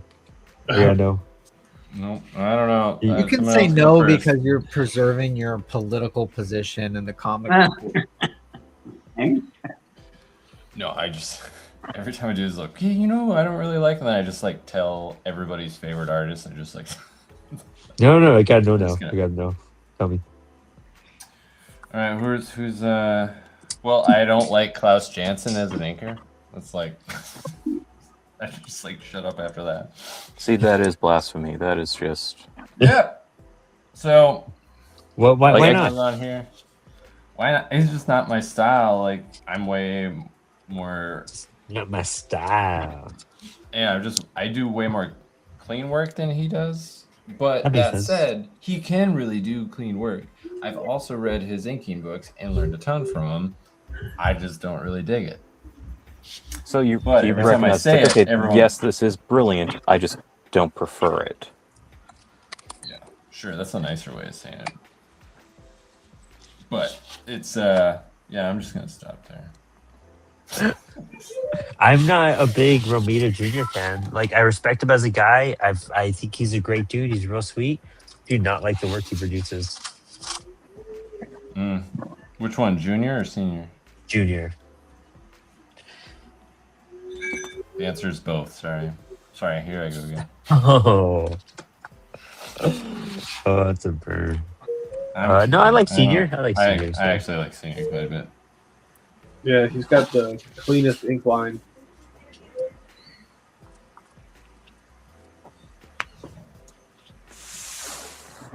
Well, the guy who asked created the question? Hellboy. Yeah. Wait, Jeff. I have a follow-up question to this. Does that mean that Okay. you don't like Bill Sienkiewicz because he's messy?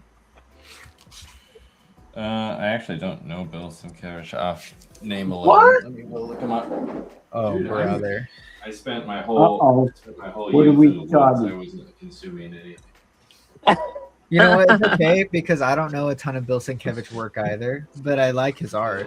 You know, I've Yeah, I seen like his it. art. I'm like, yeah, that's pretty good.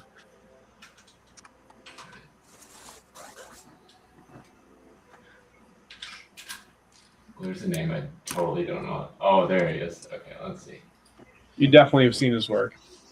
He's gonna put like some crazy book right now. He's like, Oh, oh, yeah. this is Bill Sienkiewicz. Who would have known? No, I loved his New Mutant stuff. Yeah. But to me, I don't know if my problem with Klaus is his inking style. Bill Sienkiewicz is like a whole thing. With the watercolors, I'm a big fan of watercolors. See, I'm all over the place. I contradict myself. Like, I don't even make sense. So, How much time do we have? We only have 15 minutes. Yeah, a little less because our sign offs is like 8 minutes. Why? Oh, I'm trying to decide whether I want to throw like one spot color onto this or not. Today was a night of just experimenting for me, so I'm just kind of like happy with whatever I get done.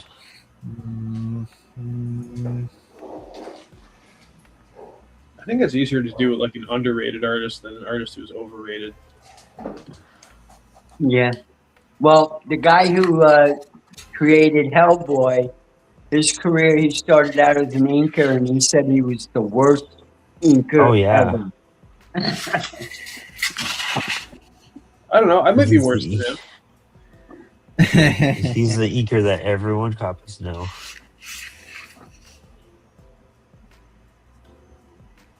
I can honestly say I made no conscious effort to copy Mignola in anything I've ever done.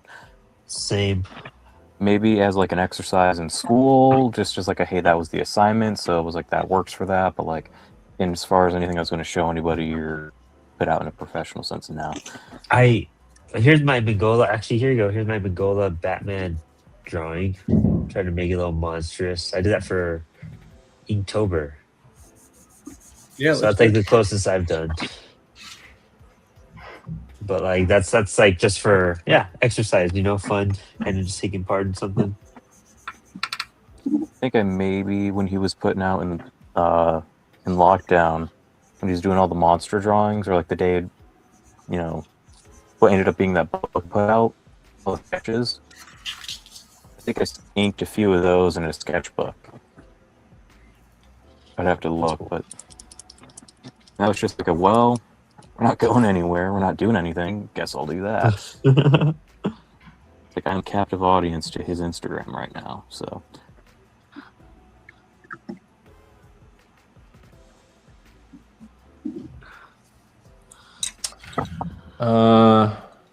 Overrate Frank Cho. I think Frank Cho is one that me and some friends talk a lot about.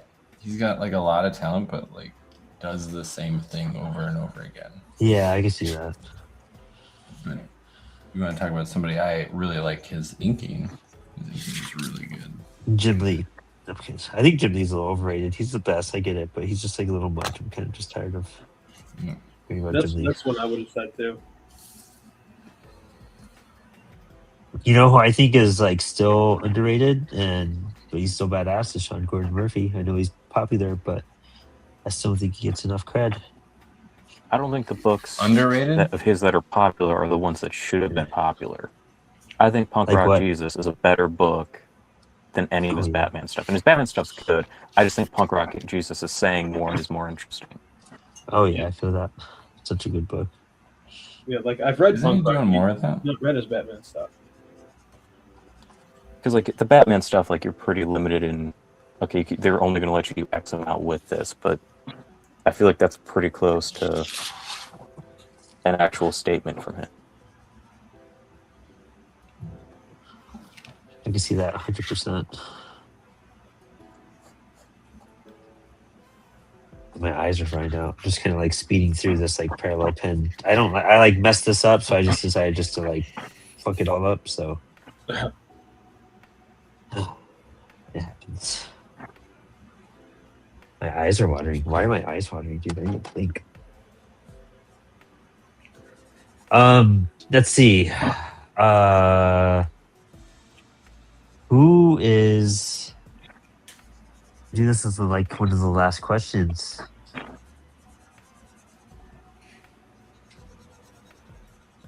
Who, if you guys like had to like mimic an art style, whose art style would you try to mimic? Like if like you had to like pick up a book and like you finish this off, kind of like what Homesize did for Bernie Wrightson. Kelly Jones. Yeah, Kelly Jones for Frankenstein. Like who's the artist who's like, all right, I'll finish that series in that style. Sean Phillips. Ooh.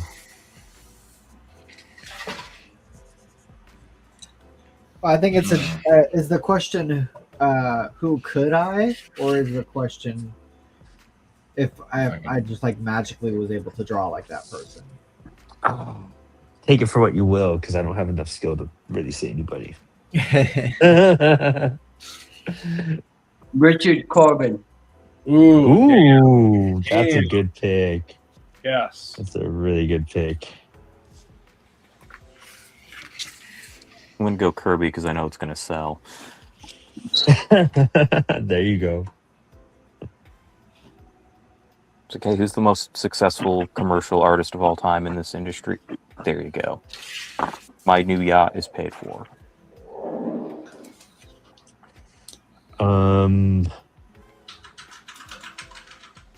I would say Nick Darrington. Ooh, that's a good one. Yeah, I think I'm gonna go with that. Or the dude, I don't know his name. I think it's like James something, but I know just because I just saw it recently, was whoever drew Oh, the guy Alien that did Dead the Crow.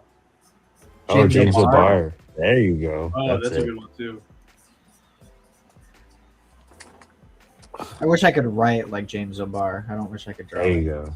The secret to writing like James Labar is you listen to a whole lot of Joy Division, and then you Oh, just like yeah. pepper that into the Buddy, that's word what I bubbles. do, man. Well, there I you go. gotta- Then you're already halfway there. I was Well- genuinely shocked how much of that was in But that if book I when I was first read it. doing real cartoony stuff, I would go with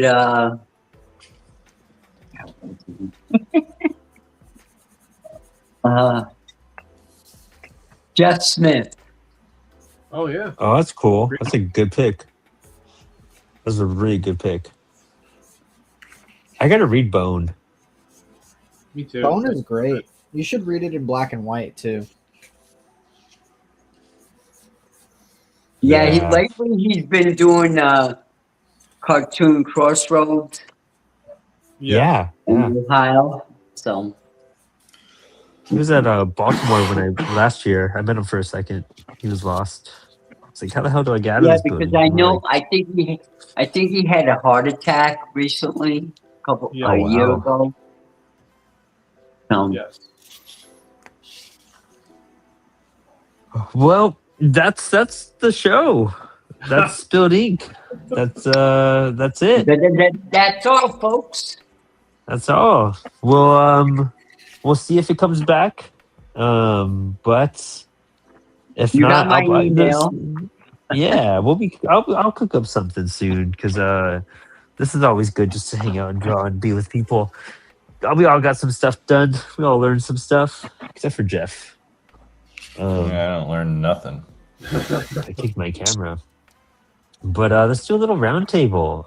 Max, what'd you work on tonight? What'd you do? I worked on this Doom Patrol study page, ending it like we started it, which Love is it. it's a goodbye to Jane page. Oh, I love it. It says there is That's another amazing. world, there is a better world. Well, there must be. The end.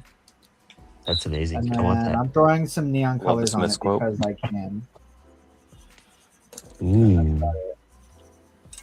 Beautiful. Beautiful. That was a good idea to do patrol, to be honest. Epic, do you want to plug anything real fast, Max? Yeah. Well, if I can find it, hold on. I don't know. My shit's gone. Go buy Gag. It's a 60 plus page interview based fanzine printed on offset that I do. Issue 2 is coming out soon with Dave Baker and Mr. Tyler Crook, and I also source a bunch of comics and articles and stuff from the community. So just go do that. It's like $5, and it's cool, and I make them by hand. Love it. Sick. Well, always a pleasure, Max. We'll be hosting other stuff together, so we'll talk more soon. All right. And always loved having you as the co-host here. Always the best. Absolutely. First choice, only choice, best choice. And then how about our co-host, Aaron Z. Lee? Hey, What'd you work on tonight, dude? I made some progress on this Aaron Space comic here, where she's fighting the Scorpionaut. I think I got most of the inks done. I started to get some tones dropped in to get a little bit of sense of lighting. Like I really like this panel here with the blast of the blaster hitting him with the light, kind of illuminating the scene a little bit. That's probably my favorite one. Thank you. Yeah, I think I'm hitting that like that classic black and white comics vibe there a little bit. I'm feeling Yeah, that. your gray tones are getting nice. Thank you. Yeah. So yeah, well, thanks for doing the show. I've enjoyed being a part of it. Has it been years? I think it has been years. Yeah, we're actually just entering our third year, so we did 2 years straight. That's wild. 2 years straight on the dot, pretty much. I think this show started the first week of May 2 years ago. Nice. Yeah, I love to draw and chat, so it's a good fit for me. We'll be bringing you on to whatever we do next. I'll be happy to do it. I've got Love it. Wellesley the Robot is my stuff. You can read it for free on GlobalComix. Read it, buy it, enjoy it. Pens and pedals. Thanks. Amazing. Dude, amazing, Aaron. Of course, we'll always stay in contact, so I'm not worried about that. But always good having you on the show. And just like another person we'll stay in contact with, of course, Mark. Dude, love seeing the progress that you've made on your book so far. I finished page 10. Oh, wow, dude. That looks cool. A lot going on there. And I started page 11, so. Oh, man. Love it, Mark. Killer. How long is this book going to be again? What are you expecting it to be? I'm shooting for 25 pages, but knowing me, I might go 50. There you go. That's what we want to hear. Dude, sick. And then you're wrapping up Frankie Crossroads 3 right now too, right? Right, yeah. So yeah. I'm going to use you guys as printers, so.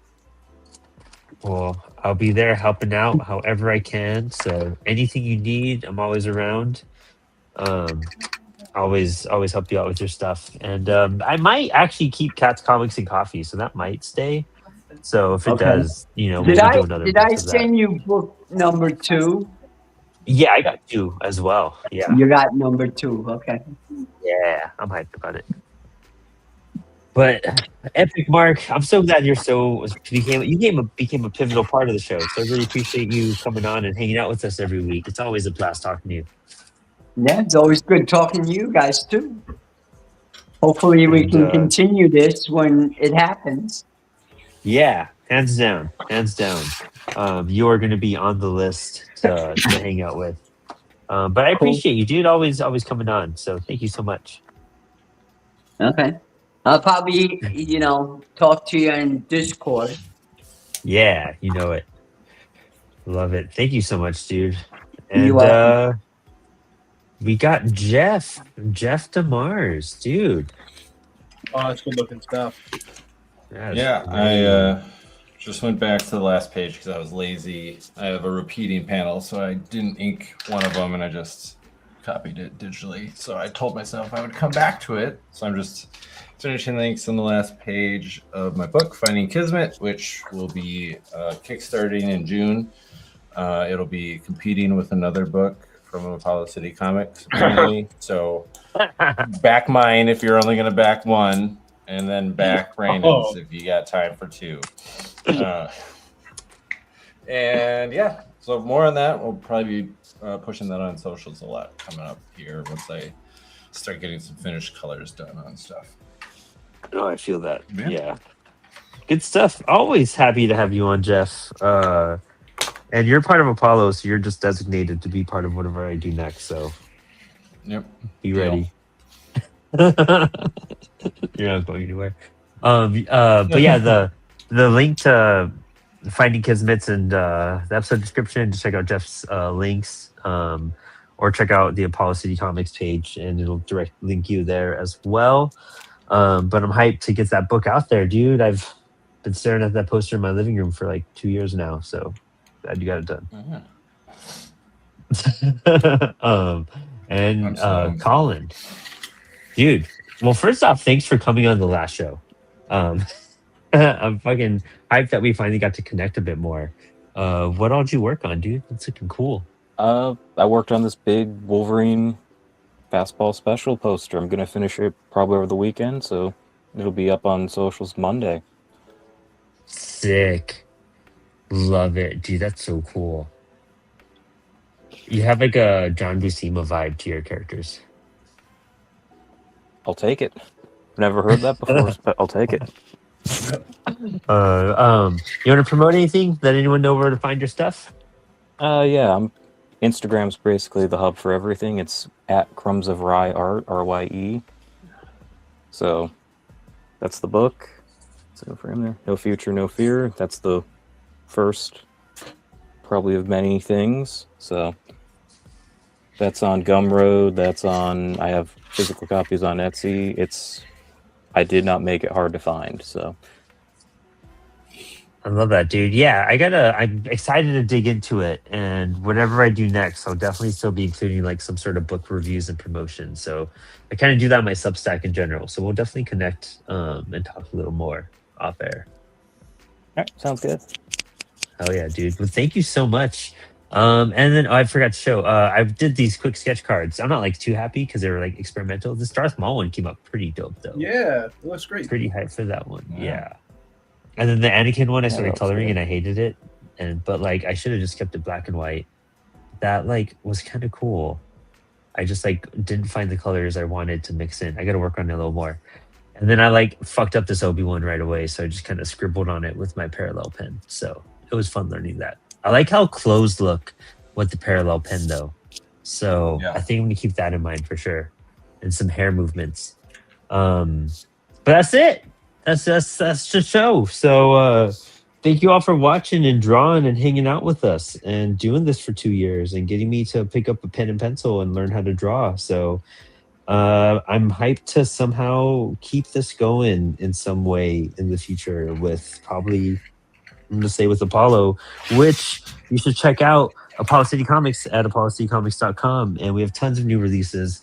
Right now we have 3 books in pre-launch for Kickstarter. Fake Your Death, my book that I do with China Rosemara. And then I actually don't have any zines around to promote that right now.